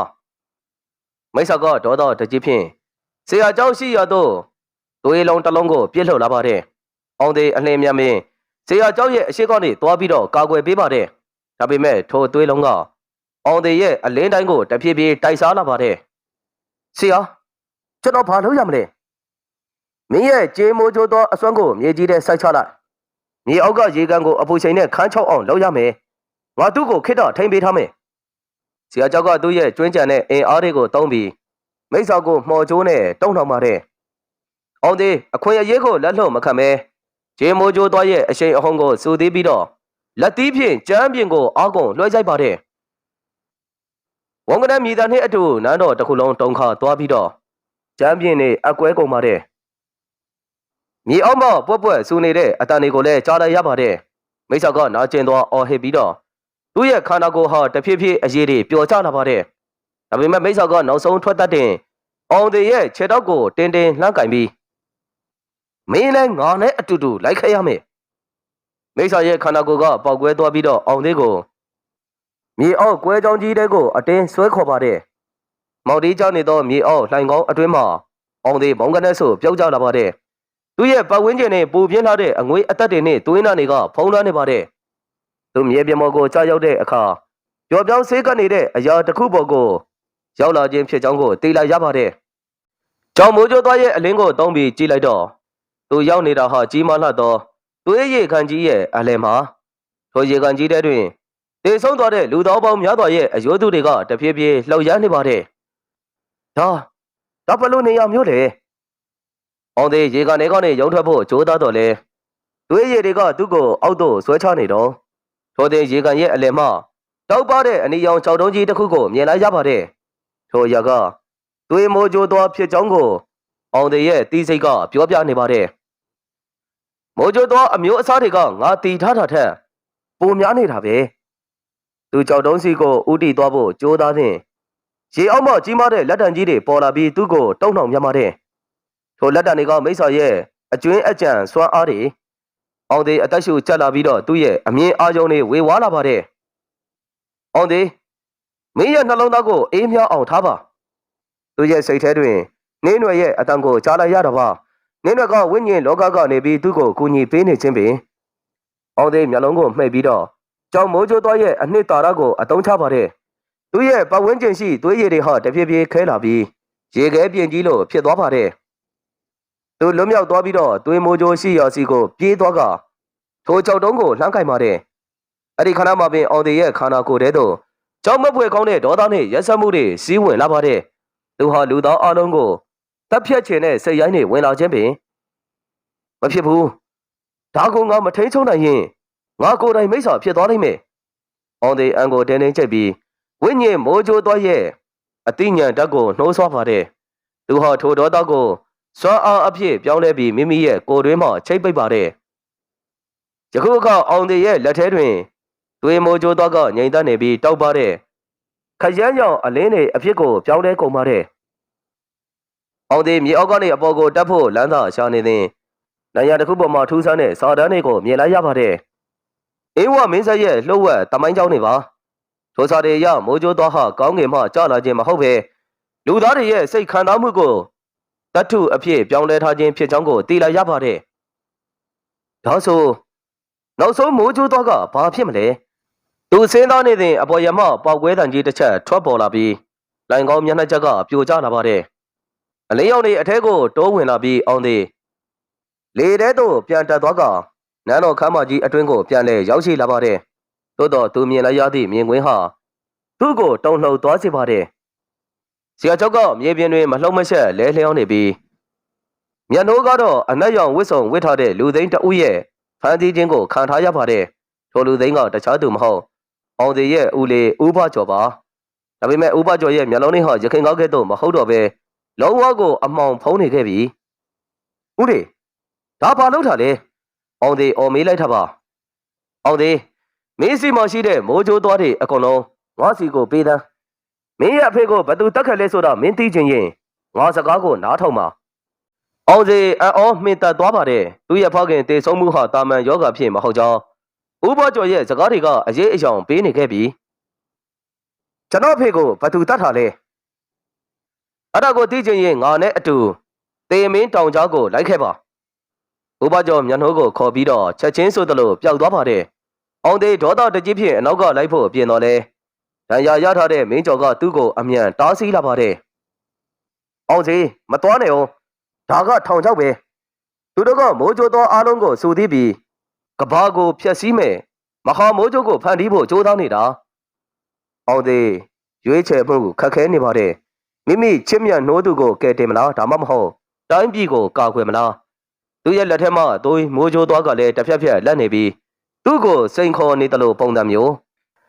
အောင်သေးနန်းတော်ခမ်းမအလဲတွင်ကြောက်ရွံ့တရုပ်လိုရပ်နေပါတယ်သူရဲ့ရင်ထဲမှာမီးဟုံးဟုံးတောက်နေတော့လဲခြေလက်တွေကတော့အေးစိမ်နေပါတယ်ဦးလေးဖြစ်သူဦးဘကျော်ကမျက်နှာကိုဖမ်းဆီးသွားယုံနေမကသူရဲ့ဖခင်တေဆုံးမှုနဲ့ပတ်သက်သောနတ်ဆိုင်သည့်လှုပ်ဝက်ချက်တစ်ခုကိုပါခြံထားရစ်ခဲ့သေးတယ်အောင်သေးတတိထားပါဒါဟာစိတ်ဓာတ်ကိုအနိုင်ယူတဲ့ထောင်ချောက်ပဲမင်းကျော်ရဲ့အတန်ကြောင့်အောင်သေးတတိပြောင်းဝင်လာပါတယ်သူဟာလဲချနေတဲ့ဆေးရကျောက်အနားကိုပြေးသွားပြီးတော့ကြောင်မိုးကျိုးသွားရဲ့အေးများတဲ့စွမ်းအားကိုတုံးကဆေးရကျောက်ရဲ့ကိုယ်တွင်းမှာအမောင်တက်တွေကိုဖယ်ရှားပေးပါတယ်ဆေးရကျောက်အသက်ကိုပြင်းပြင်းရှူရင်းမျက်လုံးပြန်ပြီးတော့ပွင့်လာပါတယ်အောင်စေမင်းသွေးမိုးကျိုးသွားကိုရောက်ခဲ့ပြီပဲဆေးရကျောက်ကအောင်သေးရဲ့လက်ထဲမှာခရမ်းရောင်အလင်းနှန်းကိုကြည့်ရင်တုံတုံရီရီနဲ့ပြောလာတာပါဒါဟာအန်တရဲ့အကြီးဆုံးပဲသွေးမိုးကြိုးသွားဆိုတာလူသားတွေရဲ့အာဃာတနဲ့နာကျင်မှုကောင်းတွေဖြစ်တည်လာတာအဲ့ဒါကိုမထိန်ချုံနိုင်ရင်မင်းရဲ့အသိစိတ်တွေအမောင်ဖုံးသွားလိမ့်မယ်ကျွန်တော်ထိန်ချုံနိုင်ပါတယ်ဆရာအခုမျက်နှိုးကိုကဲတင်ဖို့ကပထမပဲတင်မင်းတောင်ကြားဆိုတာဘာမှလဲဆရာကြီးဆရာကျော်ရဲ့မျက်နှာကပိုပြီးတော့ညှိုးငယ်လာပါတယ်အဲ့ဒီနေရာဟာအင်းဝရဲ့အနောက်မြောက်ဘက်မှာရှိတယ်အဲ့ဒီမှာတက်ရှိဆိုလို့ဘာမှမရှိဘူးရေပြင်ကနေအစိမ့်ငွေတွေထွက်နေပြီးဝိညာဉ်တွေပဲကျင်လည်နေတဲ့နေရာဥပကျော်ဟာအဲ့ဒီနေရာကအမောင်ဘဟိုချက်ကိုတုံးပြီးမိုးကြိုးသွားတွေကိုပေါင်းဆက်ဖို့ကြိုးစားနေတာအောင်သေးမဆိုင်မတော့ပဲခရီးထွက်ဖို့ပြင်ဆင်ပါတယ်မင်းကျော်ကသူ့ရဲ့တောက်ကိုဆွဲထုတ်ပြီးအတူလိုက်ဖို့ပြင်ပေမဲ့အောင်သေးကအရင်တားဆီးလာပါတယ်မင်းကျော်မင်းနန်းတော်ကိုစောင့်ရှောက်ရမယ်မြို့သူမြို့သားတွေထိတ်လန့်နေကြပြီဆရာကြီးကိုလည်းပြုစုပေးပါဒီကိစ္စကငါနဲ့ငါဦးလေးသားကကိစ္စပဲငါကိုယ်တိုင်အဆုံးသတ်ရမယ်အောင်သေးနန်းတော်အပြင်ကိုထွက်လာပါတယ်သူရဲ့ခြေလှမ်းတိုင်းကရခင်ကားထက်ပုံပုံမြန်ဆန်ပြီးလျှက်စီးအလားထင်မှတ်ရပါတယ်သူဟာမြို့ပြင်ဒေါ်လာအတိုင်းပြေးလွှားလာရင်းတေမင်းတောင်ကြားစီကိုဦးတည်ပါတယ်လက်ခရီးတွင်သူဟာမိမိရဲ့ဖခင်ကိုလည်းပြန်ပြီးတော့တတိယနေသေးတယ်သူရဲ့ဖခင်ကရိုးသားသောစစ်သူတော်တဦးဖြစ်ပေမဲ့တညတွင်ထူးဆန်းသောပျောက်ဆုံးသွားခဲ့တာထိုတင်ကဥပကျော်ကိုယ်တိုင်ပင်အလောင်းကိုအမြန်ဆုံးတကြိုဖို့တိုက်တွန်းခဲ့တာကိုလည်းပြန်ပြီးတော့အမှတ်ရလိုက်ပါတယ်ဦးလေးကဘာတွေကိုဖုံးကွယ်ထားတာလဲတောင်ကြားနဲ့နေကလာလေလေတူကပုံမပြီးတော့လေးလံလာလေလေတစ်ပင်တွေကအရွယ်မရှိပဲ၆သွင်းနေပြီးမြေပြင်ကတော့ပြာရောင်ဖုံးနေပါတယ်အဝေးစီမခရမ်းရောင်လျှက်စီးတွေကတောင်ကြားတဲ့ကိုလျှက်တစ်ပြက်ပြစ်ချပေးနေတာမြင်နေရပါတယ်တောင်ကြားဝင်ဝါကိုရောက်တဲ့အခါအောင်သေးထူးဆန်းတဲ့အတားအဆီးတစ်ခုကိုတွေ့လိုက်ရပါတယ်ထိုကြကဝိညာဉ်မောင်းများစွာဖြင့်ပြုလုပ်ထားသောဝိညာဉ်တတိုင်းထိုဝိညာဉ်ဟာနာကျင်သောငိုဆိုင်နေပြီးအောင်သေးကိုအရှိတို့မတော်နိုင်အောင်တားဆီးထားပါတယ်ဖဲချာစံအောင်သေးမိုးကြိုးသွားရဲ့အစွမ်းကိုတုံးပြီးတော့တတိုင်းကိုဖြိုဖျက်ဖို့ကြိုးစားတော့လဲဝိညာဉ်တွေကပုံမပြီးတော့များပြားလာပါတယ်ထိုအချိန်တွင်သူဟာသွေးမိုးကြိုးသွားရဲ့အစွမ်းကိုပြန်ပြီးတော့တတိရလိုက်ပါတယ်ခရရောက်အလင်းနှန်းကိုထုတ်လွှတ်လိုက်တဲ့အခါဝိညာဉ်တွေကထိုစွမ်းအားရဲ့စွမ်းဆောင်မှုကြောင့်လမ်းဖက်ပေးကုန်ပါတယ်သွေးမိုးကြိုးသားကဝိညာဉ်တွေကိုထိန်းချုပ်နိုင်သည့်စွမ်းအားရှည်ချောင်းကိုနားလည်လိုက်ပါတယ်တောင်ကြားရဲ့အလဲဘဟိုမှာတော့ကြီးမားတဲ့ကြောက်တိုင်ကြီးလေးကိုရှိနေပြီးထိုကြောက်တိုင်ရဲ့အလဲတွင်မျက်နှာကိုချီနှောင်ထားတာတွေ့လိုက်ရပါတယ်သူမရဲ့ပတ်ဝန်းကျင်မှာလည်းအနက်ရောင်စွမ်းအားတွေကဝိုင်းရံထားသေးတယ်ဥပကျော်ကကြောက်တိုင်တစ်ခုရဲ့အထက်မှာမတ်တက်ရနေပါတယ်သူရဲ့ဝိဆောင်ကယခုကသွေးရောင်နေနှွှမ်းနေပြီးသူ့ရဲ့လက်ထဲမှာထူးဆန်းတဲ့ပရက်ပိုက်တစ်ခုကိုလည်းကင်ထားပါတယ်ရောက်လာပြီပဲအောင်သေးမင်းစီမှာရှိတဲ့မိုးကြိုးသွား၅မျိုးလုံးကိုထုတ်လိုက်စမ်းမျက်နှိုးကိုအရင်လှုပ်ပေးပြီးရင်ကျွန်တော်အဖေအကြောင်းကိုပြောပြဥပကျော်ကတဟဟနဲ့အော်ရပါတယ်ထိုရဲ့တန်ကတောင်ကြားတစ်ခုလုံးကိုပဲ့တင်ထပ်သွားစေပါတယ်မင်းအဖေလားသူကအရန်ကိုရိုးလွန်းတာပဲသူ သူကမိုးကြိုးသွားရဲ့အစွမ်းကိုလူသားတွေမသုံးသင့်ဘူးဆိုပြီးတော့ဖျက်ဆီးဖို့ကြိုးစားခဲ့တာအဲဒါကြောင့်ငါကိုယ်တိုင်သူ့ကိုတတ်ခဲ့တာပဲအောင်သေးထိုတကားကိုကြားလိုက်ရသည့်ခဏတွင်တကိုယ်လုံးတုန်ခါလာပါတယ်မိမိအလေးစားရသုံးသောဦးလေးဖြစ်သူကမိမိရဲ့ဖခင်အရင်ကိုတတ်ခဲ့သည်ဆိုသောအချက်ဟာသူ့ကိုယူမတက်ဖြစ်သွားစေပါတယ်မင်းကလူမဟုတ်ဘူးအောင်သေးရဲ့ဒေါသကအထိုးအထိတ်ကိုရောက်လာပါတယ်သူ့ရဲ့ကိုယ်တွင်းမှမိုးကြိုးသောငါးမျိုးစလုံးဟာတပြိုင်နက်တည်းနှိုးချလာပြီးသူ့ရဲ့ပတ်ဝန်းကျင်တွင်ရောင်သောအလင်းသားနှင့်ဖြာထွက်လာပါတယ်ဥပကျော်ထံကိုအရှိန်အဟုန်နဲ့ပြေးဝင်ပါတယ်ဒါပေမဲ့ဥပကျော်ကလက်ကိုဖွေရမ်းလိုက်တဲ့အခါမျက်နှာရဲ့ဘေးရှိအနက်ရောင်စွမ်းအားတွေကပုံမိုကျုံလာပါတယ်မင်းအရှိတိုးလိုက်ရင်ဒီမိန်းကလေးအခုချက်ချင်းသေရမယ်မင်းစီမရှိတဲ့စွမ်းအားတွေကိုဒီကြောက်တိုင်နေတဲ့စီးဝင်စေလိုက်အောင်သေးတုံကနေဆိုရပ်သွားပါတယ်သူ့ရဲ့ဒေါသနဲ့မျက်နှာအပေါ်ထားတဲ့မြစ်တာတွေဟာအပြင်းထန်ကိုလွန်ဆွဲနေပါတယ်သူလက်ထဲမှာအလင်းလံကိုမြေကြီးပေါ်မှာစောင်းချလိုက်ပြီးကောင်းပြီကျွန်တော်ပေးမယ်ဒါပေမဲ့မျက်နှာကိုဘာမှမလုပ်ပါနဲ့အောင်သေးကြောက်တိုင်လေးခုရဲ့အလဲကိုရှောက်သွားပါတယ်သူ့ရဲ့ကိုယ်တွင်းမှာမိုးကြိုးသွားတတ်တဲ့ကိုကြောက်တိုင်နေစီတော့စီးဝင်စေပါတယ်ထိုခဏမှပင်ကောင်းကင်ရမအနက်ရောင်မိုးကြိုးကြီးတွေဇက်တိုက်ဆိုသလိုပြေးချလာပြီး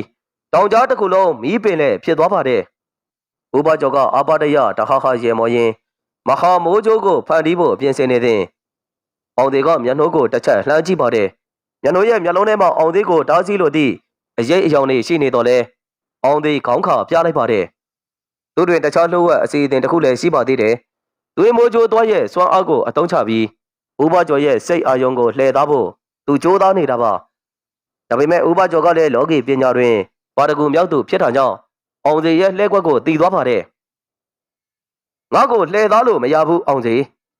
ဥပကျော်ကမာနတပုတ်ကိုရွတ်ဆိုလိုက်တဲ့အခါအောင်စေရဲ့ရင်ပတ်အတွင်းကနေသွေးမိုးကြိုးသွားကအပြင်ကိုအတင်းအာဓမထွက်လာပြီးဥပကျော်ရဲ့လက်ထဲကိုရောက်လာပါတယ်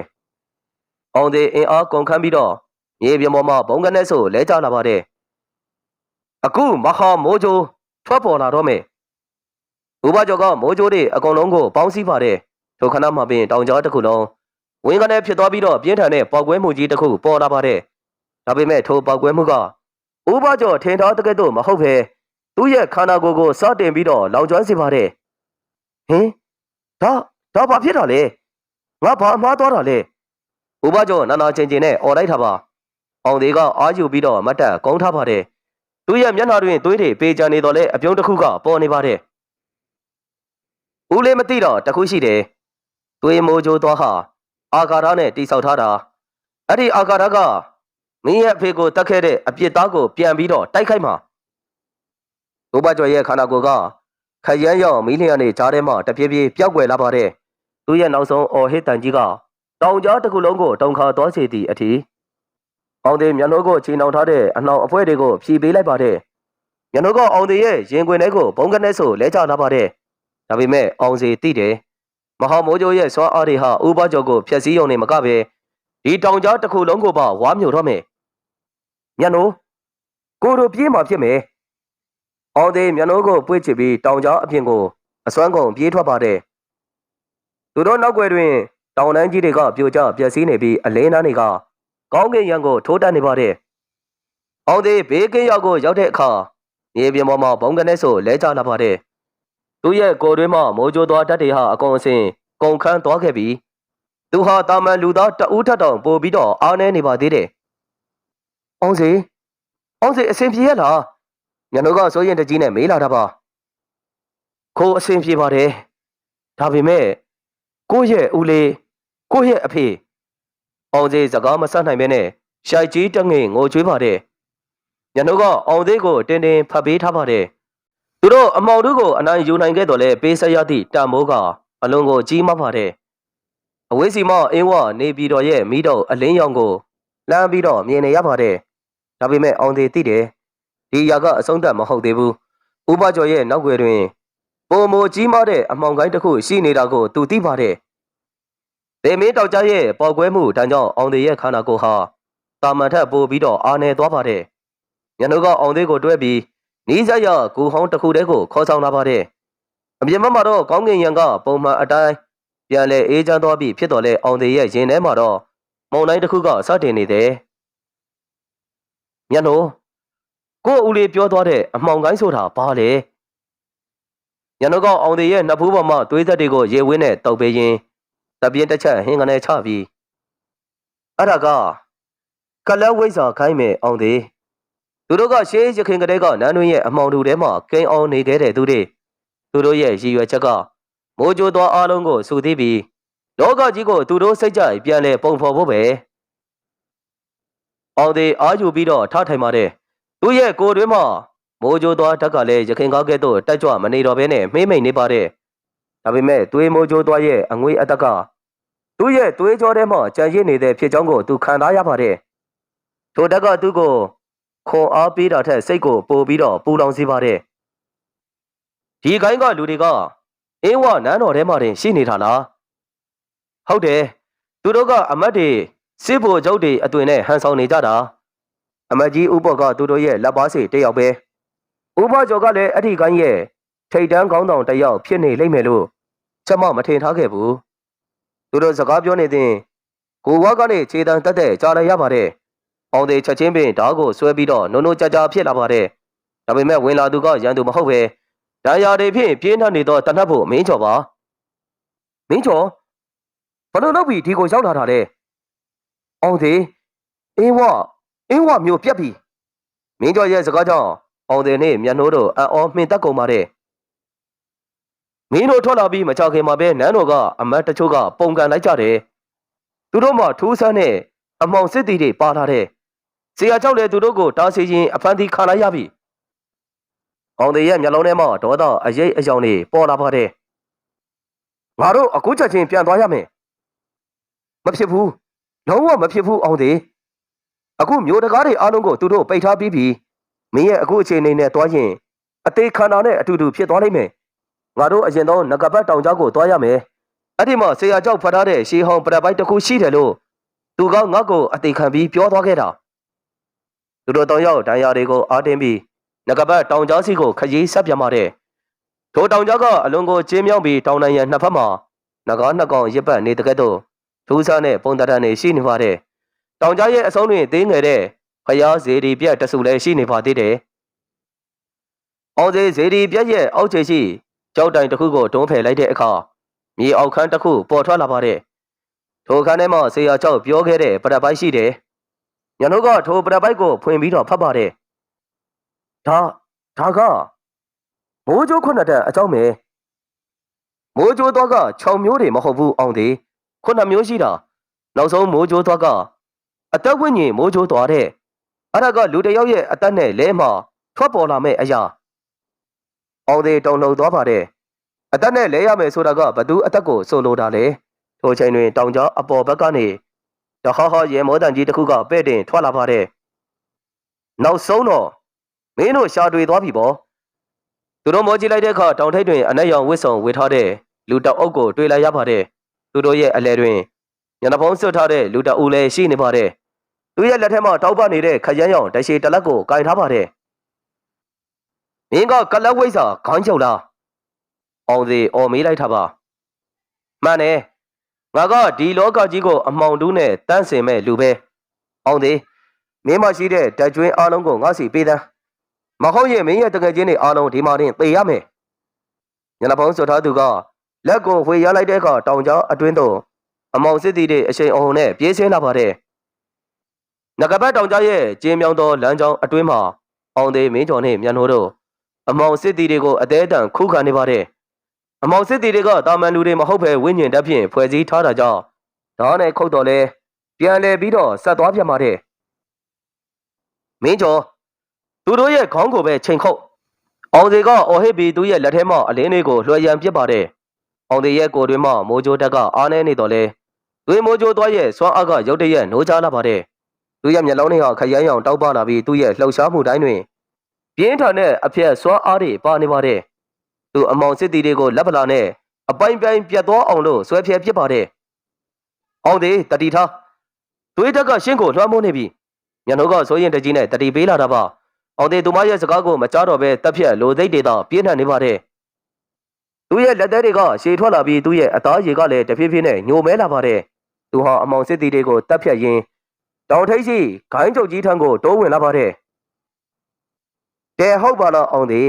။အဲ့ဒီလိုပဲဒေါသထွက်ဆန်းမင်းဒေါသထွက်လေလေမိုးကြိုးသွားတွေကပို့ပြီးတော့အားကောင်းလာလေလေပဲ။ဂိုင်းချုပ်ကအာပါတရရေမော်ရင်ပြောလာတာပါ။မင်းတို့ဒဏ်ရာတွေကြားတဲ့ကနေအောင်သည်ရဲ့အနောက်ကိုလိုက်ပြီးတော့ကာကွယ်ပေးနေပါတယ်။ဒါပေမဲ့အမောင်စစ်တီတွေကအရေးအတွက်များလွန်းသဖြင့်သူတို့၃ယောက်စလုံးအဝိုင်းခံလိုက်ရပါတယ်။အောင်သည်ငါတို့ဒီအတိုင်းဆိုရင်မရတော့ဘူးမင်းကျော်ကအသက်ရှူကြက်တဲတော်နဲ့ပြောလာတာပါအောင်သေးရုတ်တရက်ရက်တန့်ပြစ်လိုက်ပါတယ်သူမျက်နှာရဲ့ကြောက်လန့်နေတဲ့မျက်နှာနဲ့မင်းကျော်ရဲ့သွေးဆုံနေတဲ့ခန္ဓာကိုယ်ကိုမြင်လိုက်ရတဲ့အခါသူ့ရဲ့အသေးစိတ်တချို့ပြောင်းဝင်လာပါတယ်သူဟာမိမိရဲ့ဒေါသကိုအတင်းအဓမ္မပြန်လဲပြီးတော့နှိပ်ကွပ်ပါတယ်ငါတငယ်ချင်းတွေကိုဘာမှမလုပ်နဲ့အောင်သေးမြေအောင်ခန်းထဲမှာရလာတော့ပရက်ပိုက်ထဲကနေလှုပ်ဝက်မာနံတစ်ခုကိုတတိရလိုက်ပါတယ်၎င်းကဓာတ်ခွဲခြင်းမာနံသူဟာမိမိရဲ့ကိုယ်တွင်းမှာမိုးကြိုးသွားဓာတ်တွေကိုပြင်ပသို့အစွမ်းကုန်ထုတ်လွှတ်ပါတယ်ရင်းထန်သောစွမ်းအင်လှိုင်းတစ်ခုကတောင်ကြားအတွင်းကနေထွက်ပေါ်လာပြီးအမောင်စစ်တီအားလုံးကိုပြာအဖြစ်သို့ပြောင်းလဲပစ်ပါတယ်တောင်နိုင်ငံတွေကလည်းတုန်ခါသွားပြီးကြောက်တုံးကြီးတွေပြိုကျလာပါတယ်ဂိုင်းကျောက်ကအံ့အားတင်သွားတော်လဲသူ့ရဲ့ခရမ်းရောင်ဓာတ်ကိုမြောက်ပြီးတော့အောင်သေးထံကိုခုန်ဆင်းလာပါတယ်ဓာချင်းထိတွေ့သွားတဲ့အခါတလောကလုံးမိဘတွေလွင့်စင်သွားတဲ့ကဲ့သို့ခံစားလိုက်ရပါတယ်အောင်သေးအားရင်ကုန်ခန်းနေပြီးဖြစ်တာကြောင့်ဂိုင်းကျောက်ရဲ့ဖီအားကိုမခံနိုင်မဲအနောက်ကိုအလိုလိုစောင့်နေပါတယ်မင်းမစွမ်းအားတွေရှိပေမဲ့မတုံးတတ်ဘူးအောင်သေးမင်းကလူသားတွေအတွက်ပေးဆက်ချင်နေတော့မဲလားဂိုင်းကျောက်ကဒါဖြင့်အောင်သေးရဲ့ရင်ဘတ်ကိုထိုးဖို့ပြင်လိုက်စဉ်မင်းကျော်ကဂျားထဲကနေဝင်ခံပါတယ်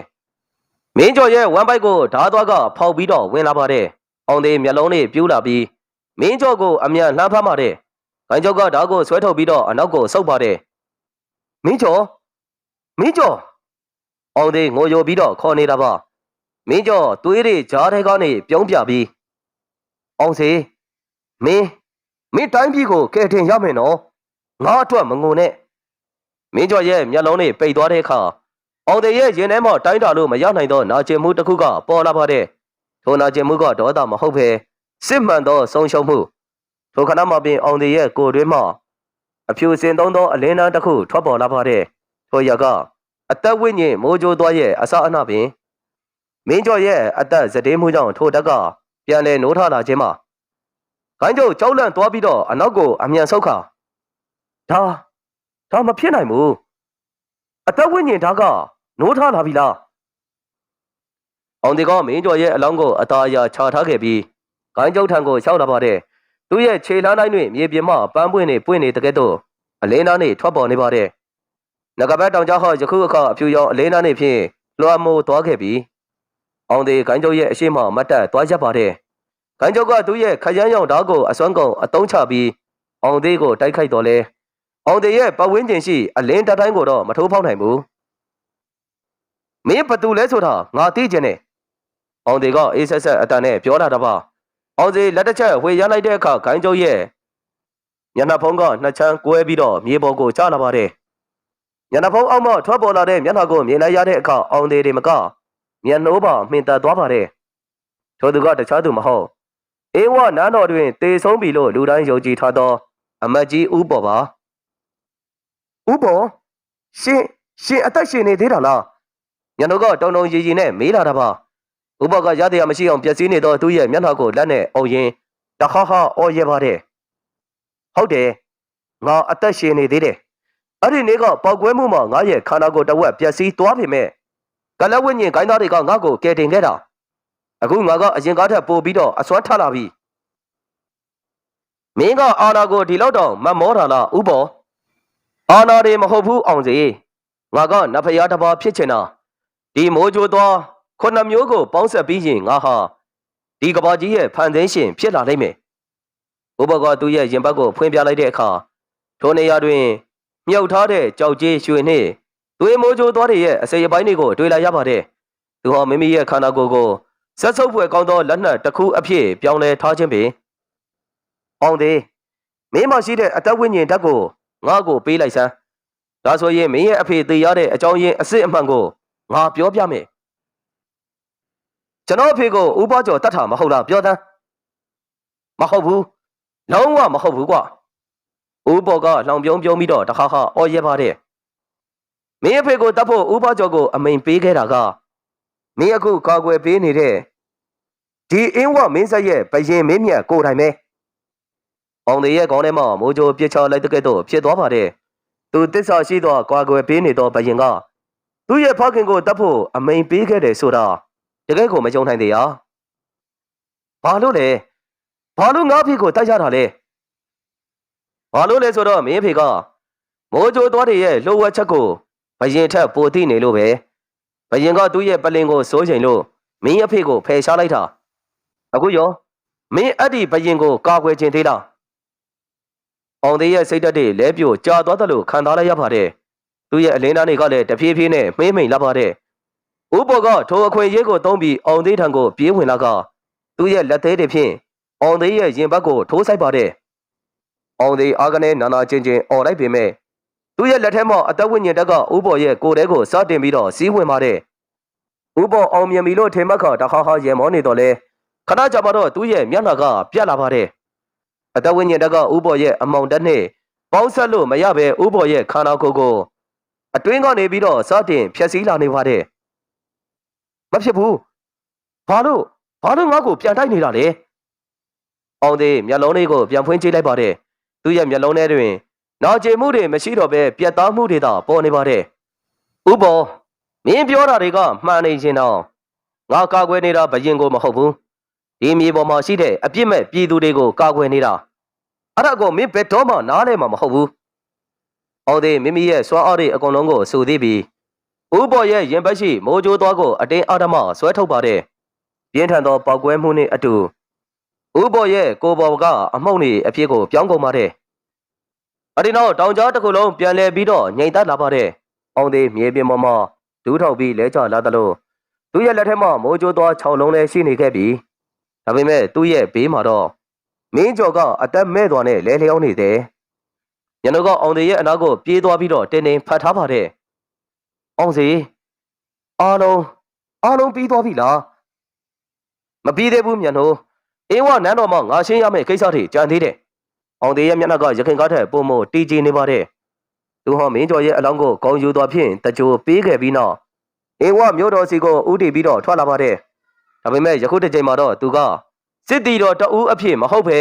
တရားမျှတမှုကိုရှောက်ဖွေသူဖြစ်သွားခဲ့ပြီအင်းဝနေပြည်တော်ရဲ့ကောင်းကင်ရံကမိကိုရောင်တိမ်တိုက်တွေဖြင့်အောင်မိုင်းနေပါတယ်အောင်တဲ့နေ့မျက်နှာတို့မြို့တကားကိုရောက်လာချိန်တွင်ကင်းဆောင်စစ်တီတွေကသူတို့ကိုမမှတ်မိကြတော့ဘူးအောင်တဲ့ရဲ့ခန္ဓာကိုယ်ဟာအဖြူရောင်ဝစ်စုံဖြင့်ဖုံးလွှမ်းထားပြီးသူ့ရဲ့ပတ်ဝန်းကျင်မှာထူးဆန်းတဲ့တည်ငြိမ်မှုတစ်ခုရှိနေပါတယ်သူ့ရဲ့ခါးကြားမှာတော့မိုးကြိုးသွား6မျိုးစလုံးကိုပေါင်းဆက်ထားသည့်အလင်းလက်နက်တစ်ခုကကဲအောင်နေပါတယ်ဘာတူလဲခွင့်ပြုချက်မရှိဘဲနဲ့မြို့ထဲကိုမဝင်ရဘူးကင်းဆောင်တအူးကလှမ်းဖြင့်တားဆီးလာတာပါအောင်သေးထိုစစ်တီကိုစိုက်ကြည့်လိုက်ရုံမျှဖြင့်စစ်တီရဲ့လက်ထဲမှလှမ်းကမြေပြင်ပေါ်ကိုအလိုလိုပြုတ်ကျလာပါတယ်စစ်တီကြောက်လန့်တကြားဖြင့်အနောက်ကိုဆုတ်သွားပါတယ်အောင်သေးစကားတစ်လုံးမှမပြောဘဲနန်းတော်ရှိတဲ့စီကိုဥတီပြီးတော့ရှောက်လာပါတယ်နန်းတော်ဝင်းအတွင်းမှာတော့အခြေအနေတွေကရှောက်ထွေးနေပါတယ်ဥပေါ်ရဲ့အမောင်စစ်တီတွေပျောက်ကွယ်ကုန်ပြီဖြစ်တော့လဲနန်းတွင်အမတ်တချို့နဲ့စစ်ဗိုလ်ချုပ်တွေကအာနာလူပွဲအတွက်ပြင်ဆင်နေပါတယ်ညီလာခံခမ်းမကြီးအတွင်းမှာဘရင်မင်းမြတ်ကပလင်မော်တွင်စိုးရိမ်တကြီးနဲ့ထိုင်နေပါတယ်သူရဲ့ဘေးမှာတော့အကြံပေးအမတ်တေတအူးကကပ်ပြီးတော့စကားဆိုနေပါတယ်အရှင်မင်းကြီးအောင်သေးပြန်လာပါပြီသူကမိုးချိုးသောအားလုံးကိုပိုင်ဆိုင်ထားတယ်လို့တည်င်းရထားပါတယ်သူဟာအရှင်မင်းကြီးရဲ့ပလင်ကိုလူယူဖို့ကြိုးစားပါလိမ့်မယ်ဘာအောင်သေးကငါ့ပေါ်မှာတစ္ဆာရှိတဲ့လူပါသူကအဲ့ဒီလိုမလုပ်နိုင်ပါဘူးဒါပေမဲ့အရှင်မင်းကြီးသူ့အဖေကိုအရှင်မင်းကြီးတခိုင်းခဲ့တာကိုသူတီသွားရှင်ကောထိုစကားကိုကြားပြီးတော့ဘရင်မျက်နှာပြတ်သွားပါတယ်ထိုချိန်တွင်ခမ်းမတကားကြီးဝန်ကနေပွင့်လာပြီးတော့အောင်သေးဝင်လာပါတယ်အဆောင်စစ်တီတွေကတားဆီးဖို့ကြိုးစားတော်လဲအောင်သေးရဲ့အရှိမအကာအကွယ်စွမ်းအင်တွေကိုမဖြတ်ကျော်နိုင်ဘူးအောင်စေဘရင်ကတွန်းညှင်းတော်နဲ့ခေါ်လိုက်တာပါအောင်သေးပလင်ရှိမမတ်တရက်ပြီးဘရင်ကိုစူးစူးဆိုင်ဆိုင်ကြည့်ပါတယ်သူ့ရဲ့မျက်လုံးထဲတွင်ဒေါသထက်ဝမ်းနည်းမှုတွေကပိုပြီးတော့ကြီးစိုးနေပါတယ်အရှင်မင်းကြီးကျွန်တော်အဖေဟာအရှင်ပေါ်မှာအသက်ပေးပြီးတစ္ဆာရှိခဲ့တဲ့လူပါဘာကြောင့်အရှင်ကသူ့ကိုတခိုင်းရတာလဲ ခမ်းမောက်တစ်ခုလုံးကတိတ်ဆိတ်ငြိမ်သက်ကုန်ပါတယ်အကြံပေးအမတ်တွေကအဆောင်တွေကိုအချက်ပြလိုက်တဲ့အခါစစ်တီအမြောက်များကအောင်သေးကိုဝင်းရံလာပါတယ်ဘရင်ကခေါင်းငုံပြီးခေတ္တခဏတိတ်ဆိတ်နေပြီးမှအာယူကစကားပြန်ဆိုပါတယ်အောင်သေးမင်းအဖေကမိုးကြိုးသွားတွေရဲ့စွမ်းအားကိုလူသားတွေမတုံးတင်ဘူးလို့ငါ့ကိုလာပြီးတားမြစ်ခဲ့တယ်သူကအဲ့ဒီစွမ်းအားတွေကိုဖျက်ဆီးပစ်ဖို့ကြိုးစားခဲ့တယ်ငါကဒီတိုင်းပြည်ကိုကာကွယ်ဖို့အတွက်အဲ့ဒီစွမ်းအားတွေလိုအပ်မယ်လို့ထင်ခဲ့မိတယ်အဲ့ဒီအတွက်နဲ့အပြစ်မဲ့တဲ့လူတစ်ယောက်ကိုတတ်ခဲ့တာလားအောင်သေးရဲ့အတန်ကပုံမို့ပြင်းထန်လာပါတယ်ငါမှားခဲ့ပါတယ်ငါ့ကိုခွင့်လွှတ်ပေးပါထိုချိန်တွင်အကြံပေးအမတ်ကရုတ်တရက်တခါခါနဲ့အော်ကျဲလာပါတယ်သူရဲ့ပုံသဏ္ဍာန်ကတဖြည်းဖြည်းချင်းပြောင်းလဲလာပြီးအမတ်ကြီးဦးပေါ်ရဲ့ဝိညာဉ်ဓာတ်တချို့ပါဝင်နေသောအမောင်မိတ်ဆော်တစ်ခုအဖြစ်ကိုပြောင်းလာပါတယ်အောင်စေမင်းကတကယ်ကိုလူအားပဲဒီဘရင်ကိုတတ်လိုက်စမ်းပါဒါမှမင်းရဲ့ဘေးအတွက်ကလေးသားချေရရောက်မှာပေါ့ကွာအောင်သေးလက်ထဲမှာအလင်းလှန်တန်းကိုမြှောက်လိုက်ပါတယ်စစ်တီတွေကလည်းသူ့ကိုတိုက်ခိုက်ဖို့အစဉ်သင့်ပြင်ကုန်ပါတယ်ဒါပေမဲ့အောင်သေးကလှန်ကိုဘရင်ထံသို့မချိန်ပဲအကြံပေးအမတ်မိတ်ဆော်ထံကိုပြစ်လွှတ်လိုက်ပါတယ်မိတ်ဆော်အော်ဟေပြီးတော့ပြာမှုန့်နေအဖြစ်ကိုပြောင်းကုန်ပါတယ်အဲ့ဒီနောက်အောင်သေးဘရင်ကိုကြည်ပြီးတော့အေးဆက်ဆက်လေးထံဖြင့်အရှင်မင်းကြီးအရှင်ရဲ့အပြစ်ကိုအရှင်ဘာသာစေကြောပါကျွန်တော်ကတော့ဒီနန်းတော်နဲ့ပတ်သက်မှုမရှိတော့ဘူးဒီနေ့ကစပြီးအေးဝနန်းတော်မှာမိုးကြိုးသွားတွေရဲ့စွမ်းအားရှိတော့မှာမဟုတ်ဘူးအောင်သေးလက်ထဲမှာမိုးကြိုးသွား6မျိုးလုံးကိုကောင်းကင်ရန်သို့ပြစ်တင်ပါတယ်ထိုຢာတွေကလေထဲမှာကွက်အပ်ကုန်ပြီးမြို့တော်တစ်ခုလုံးကိုအလင်းတန်းတွေအဖြစ်ဖြာချပေးလာပါတယ်ထိုຢာကလူသားတွေရဲ့စိတ်ရိုင်းတွေကိုငြိမ်းချမ်းစေသည့်ငြိမ်းချမ်းရေးတက်တစ်ခုပါအောင်သေးမျက်နှာကိုခေါ်ဆောင်ပြီးနန်းတော်တွေကနေပြန်လဲထွက်လာလိုက်ပါတယ်ဒါပေမဲ့သူတို့နန်းတော်တကားဝါကိုရောက်ချိန်တွင်မြေပြင်ကပြင်းထန်သောတုန်ခါလာပြီးနန်းတော်အောက်ခြေကနေကြီးမားလာသောအမောင်နဂါးကြီးတစ်ကောင်ထွက်ပေါ်လာပါတယ်ထိုຢာကကလဝိဇ္ဇာခိုင်းရဲ့နောက်ဆုံးလက်နက်ပါနန်းတော်ရင်ပြင်တစ်ခုလုံးဖုံမုံနေနဲ့အပြည့်အစည်းတွေနဲ့ပြင်းထန်ကုန်ပါတယ်အမောင်နဂါးကြီးကဟိန်ဟောလိုက်တဲ့အခါနန်းတော်အစာအုပ်တချို့ပြိုကျပျက်စီးကုန်ပါတယ်ထိုနဂါးကတာမန်နဂါးမဟုတ်ပဲတေဆုံးသွားသောမိစ္ဆာပေါင်းများစွာရဲ့ဝိညာဉ်တွေကိုပေါင်းဆက်ဖန်တီးထားခြင်းပင်အောင်သေးအဲ့ဒီနဂါးရဲ့မျက်လုံးလေးကိုမကြည့်နဲ့မျက်နှာကတတိပေးလာတာပါအောင်သေးမိမိရဲ့ကိုယ်တွင်းမှာမိုးကြိုးသွားတက်ကိုပြန်လဲစူသီးဖို့ကြိုးစားတော့လေသူစောစောကစွမ်းအားအများစုကိုမြို့တော်တန့်စင်မှုအတွက်တောင်းဆွဲခဲ့ပြီးသူရဲ့လက်ထဲမှာအလွင်းစွမ်းအင်နည်းနည်းပဲကြာမာတော့တယ်အမောင်နဂါးကအစိမ့်ငွေတွေကိုမှုတ်ထုတ်လိုက်တဲ့အခါအနားရှိ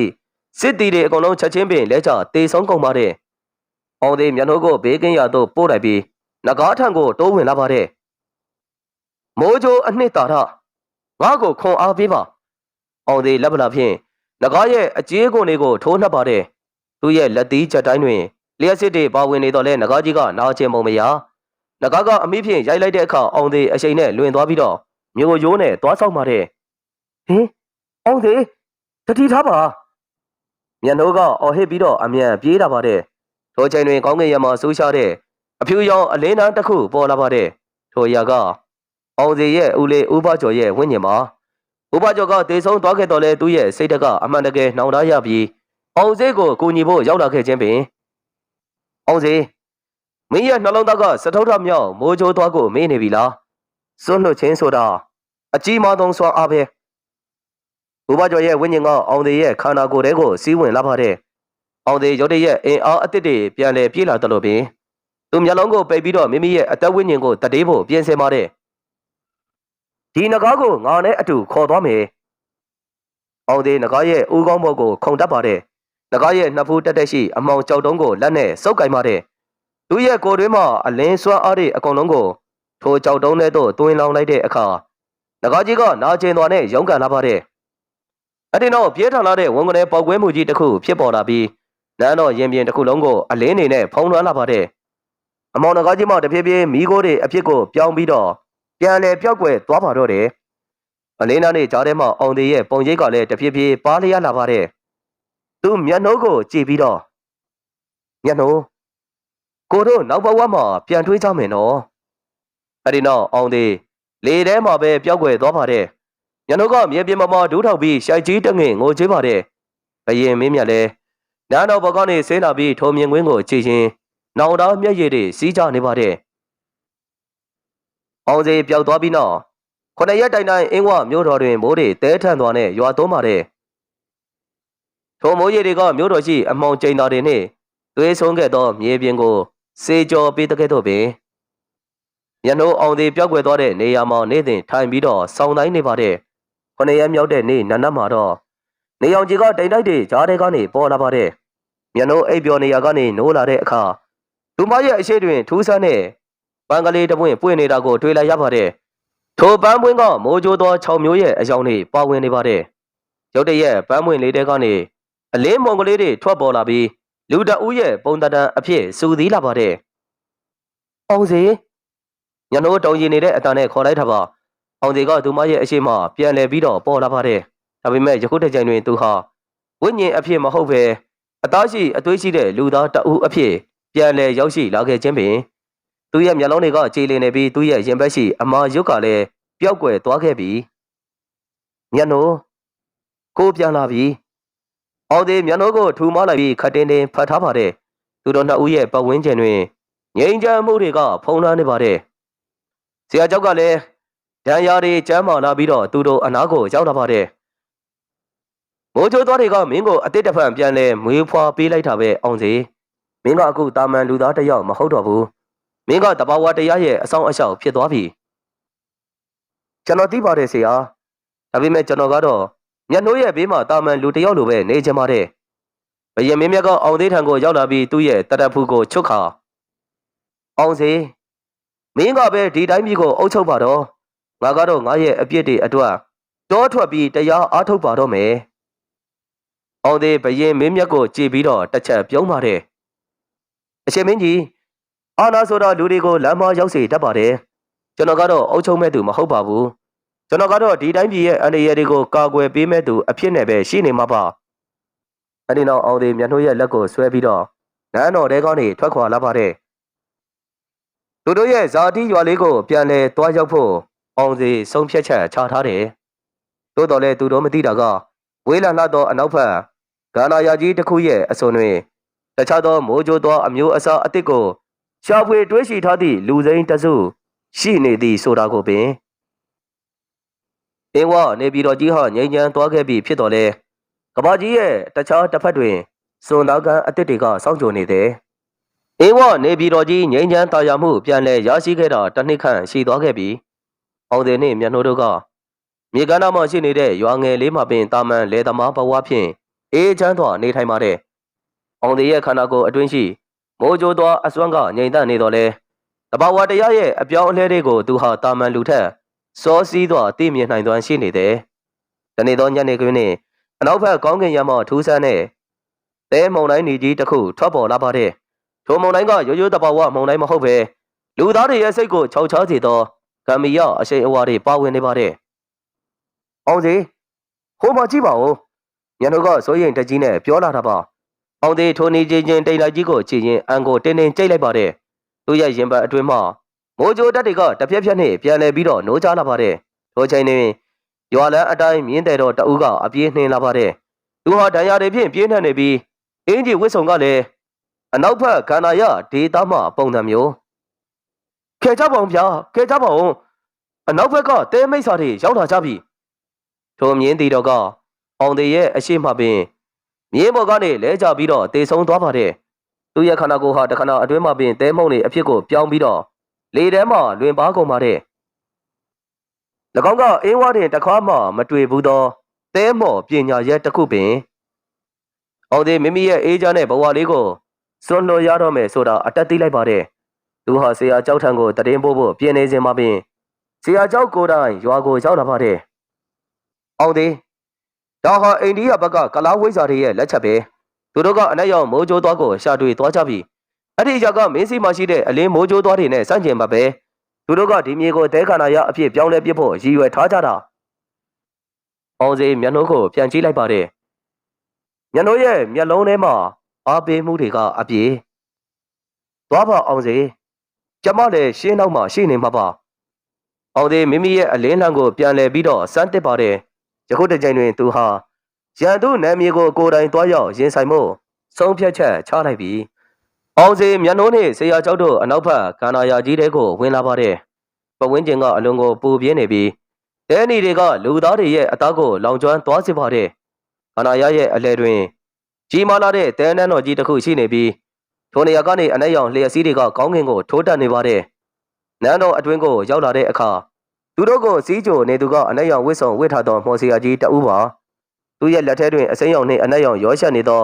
ကြောက်တုံးတတုံးလည်းရှိနေပါတယ်အဲ့ဒီအကြောင်းကတော့အနက်ရောင်မိုးကြိုးသွားပြင်မိုးကြိုးအရှင်မင်းရဲ့လင်းတွေကငါရဲ့အမှောင်တူထဲမှာပျောက်ကွယ်သွားရမယ်မော်စီယာကြီးကအနက်ရောင်မိုးကြိုးသွားကိုမြှောက်လိုက်တဲ့အခါကန္နာရတစ်ခုလုံးရှိတဲတွေကကြီးမားတဲ့တဲနဂါးတွေအဖြစ်ပြောင်းသွားပြီးတော့အောင်သေးတို့ကိုဝိုင်းဝန်းတိုက်ခိုက်ပါတယ်အောင်စေအလင်းလှန်ကိုဆွဲရမ်းပြီးတော့တဲနဂါးတွေကိုဖျက်ဆီးပစ်ပေမဲ့တဲတွေကအလွန်များတာကြောင့်ပြန်လဲပြီးတော့စူသီးကုန်ပြန်ပါတယ်ဆရာကျောက်ကလည်းသူ့ရဲ့မာနန်နေဖြင့်ခုခံနေပေမဲ့အမှောင်စွမ်းအားကပိုပြီးတော့ပြင်းထန်ပါတယ်ညနိုးဘေးကိုဖဲနေ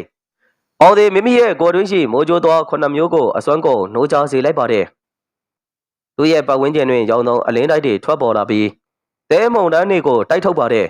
သူဟာမော်ဆရာကြီးထံကိုလျက်စီးလက်သည့်အလားတိုးဝင်သွားပြီးအလင်းလှန်နဲ့ထိုးနှက်ပါတယ်အလင်းနဲ့အမောင်ထိတွေ့သွားတဲ့အခါပြင်းထန်တဲ့စွမ်းအင်လှိုင်းနေကြောင်းကာနာရတစ်ခုလုံးတုန်ခါလာပါတယ်အောင်သေးနာကျင်သွားဖြင့်အနောက်ကိုဆုပ်လိုက်ရသလိုအနက်ရောင်မိုးကြိုးသားကအောင်သေးရဲ့အလင်းတွေကိုပြန်ပြီးတော့ဆုပ်ယူပါတယ်မင်းရဲ့အလင်းတွေကငါအတွက်အစာပဲကွမော်ဆရာကြီးကတခါခါရင်မောရင်ပြောလာတာပါအောင်သေးတဖြည်းဖြည်းအားအင်းနဲ့ကုန်ခန်းလာပါတယ်သူ့ရဲ့သားရည်ကတဖြည်းဖြည်းမီးကုန်းရောင်အဖြစ်ပြောင်းလာပါတယ်ထိုချိန်တွင်မျက်နှာကသူမရဲ့ရင်ဘတ်ထဲမှာအောင်သေးပေးထားခဲ့သောပန်းပွင့်လေးကိုထုတ်ယူလိုက်ပါတယ်ထိုပန်းလေးကအောင်သေးရဲ့မြစ်တာဓာတ်ဖြင့်ရှင်တန်လာတဲ့အရာအောင်သေးမြစ်တာဓာတ်ကိုသုံးပါ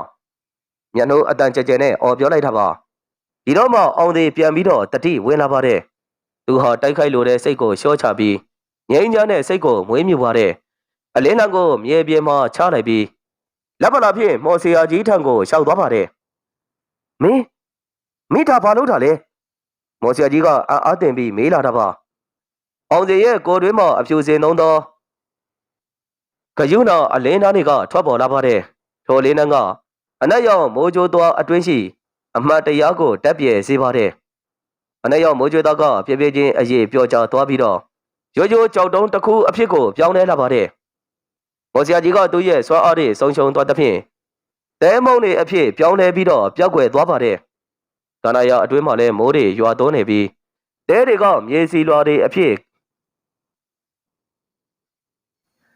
ကန္နာယာအတွင်းမှာလည်းမိုးတွေတဲထန်သွားရွာသွန်းလာပြီးတဲတွေဟာမြေစီလွာကောင်းတွေအဖြစ်ကိုပြန်လဲပြောင်းကုန်ပါတယ်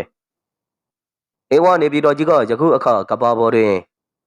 အငိမ့်ချမ်းသောမြေပြင်ကြီးဖြစ်သွားခဲ့ပြီးအောင်သေးမိုးကြိုးတော်တွေရဲ့အစွမ်းကိုလူသားတွေရဲ့လက်ထဲမှာမထားရှိတော့ပဲတဘာဝတရားတွေကိုပြန်လဲပြီးတော့ပို့လှုပ်လိုက်ပါတယ်မိုးကြိုးတော်9ခုလုံးကိုစူသေးပြီးကောင်းကင်ရံကိုပြစ်တင်ပါတယ်ထိုຢာတွေကလေတူထဲမှာကွဲအပ်ကုန်ပြီးကဘာမြေကိုအကာအကွယ်ပေးသောအလင်းတတိုင်းကြီးအဖြစ်ပြောင်းလဲကုန်ပါတယ်နောင်ခါတွင်မြေသည်မိတ်ဆာမှဒီကဘာမြေကိုကျူးကျော်လို့ရတော့မည်မဟုတ်အောင်သေးနှင့်မျက်နှိုးတို့ရွာငယ်လေးကိုပြန်လာပါတယ်သူတို့တွင်ယခုအခါသားငယ်လေးတစ်ယောက်ရှိနေခဲ့ပြီထိုကလေးငယ်ရဲ့အမည်ကိုမိုးကြိုးဆိုပြီးတော့ပေးထားပါတယ်ကလေးငယ်ရဲ့လက်ဖွားမှာထူးဆန်းတဲ့လျှက်စီးပုံတဲ့အမှတ်အသားလေးတစ်ခုပါပါတယ်ဆရာကျောက်ကကျောင်းဆောင်လေးထဲမှာအနားယူရင်းသူ့ရဲ့မှတ်တမ်းစာအုပ်ကိုပိတ်လိုက်ပါတယ်အဲဒီနောက်သူနောက်ဆုံးစာမျက်နှာမှာစာတစ်ကြောင်းရေးသားပါတယ်မိုးကြိုးသွားဆိုတော့လက်နက်မဟုတ်စိတ်ဓာတ်တစ်ခုပင်လူသားတွေရဲ့စိတ်နှလုံးစင်ကြယ်နေတဲ့၍အလင်းကအမောင်ကိုအမြဲတမ်းနိုင်နေရမည်သာညောင်ရံချိန်တွင်အောင်သေးသားငယ်လေးကိုပွေ့ချပြီးမြေကမ်းနားမှလမ်းလျှောက်ပါတယ်ကောင်းကင်ရံတွင်လာတဲ့သင်းကตาရတော်နဲ့လဲလန့်နေပါတယ်အဝေးစီမှမိုးချိန်တန်တက်တက်ကိုလည်းကြားနေရသေးတယ်အောင်သေးကောင်းကင်ကိုကြည်ပြီးတော့တစ်ချက်ပြုံးပါတယ်ထိုမိုးကောင်းကင်ဟာကြောက်စရာမဟုတ်ပဲကဘာမြေကိုကာကွယ်နေသောသူရဲ့တငယ်ချင်းဟောင်းနေရဲ့နှုတ်ဆက်တန်းနေလို့နှွေးထွေးနေပါတယ်ဧဝနေပြည်တော်ရဲ့မိုးကြိုးသွားဒါနာကြီးဟာဒီနေရာမှာအဆုံးတက်သွားခဲ့တော်လဲမြစ်တော်နှင့်တတိတို့ရဲ့ဇလန်းမှာတော့လူသားတွေရဲ့ရင်ထဲတွင်ထာဝရရှင်တန်နေပါလိမ့်မည်ဟုတ်ကဲ့လေးစားစွာဖြင့်ကျွန်တော်တင်ဆက်သောဇလန်းလေးဒီနေရာမှာပဲအဆုံးသတ်လိုက်ပါတယ်ဗျာနောက်ဆင်ပေးကြတဲ့တယောက်ချင်းဒီတိုင်းကို အထူးပင်ကျေးဇူးတင်ရှိပါတယ်ခင်ဗျာကျွန်တော်ကတော့အစီအစဉ်တင်ဆက်သူထိုက်တန်ပါ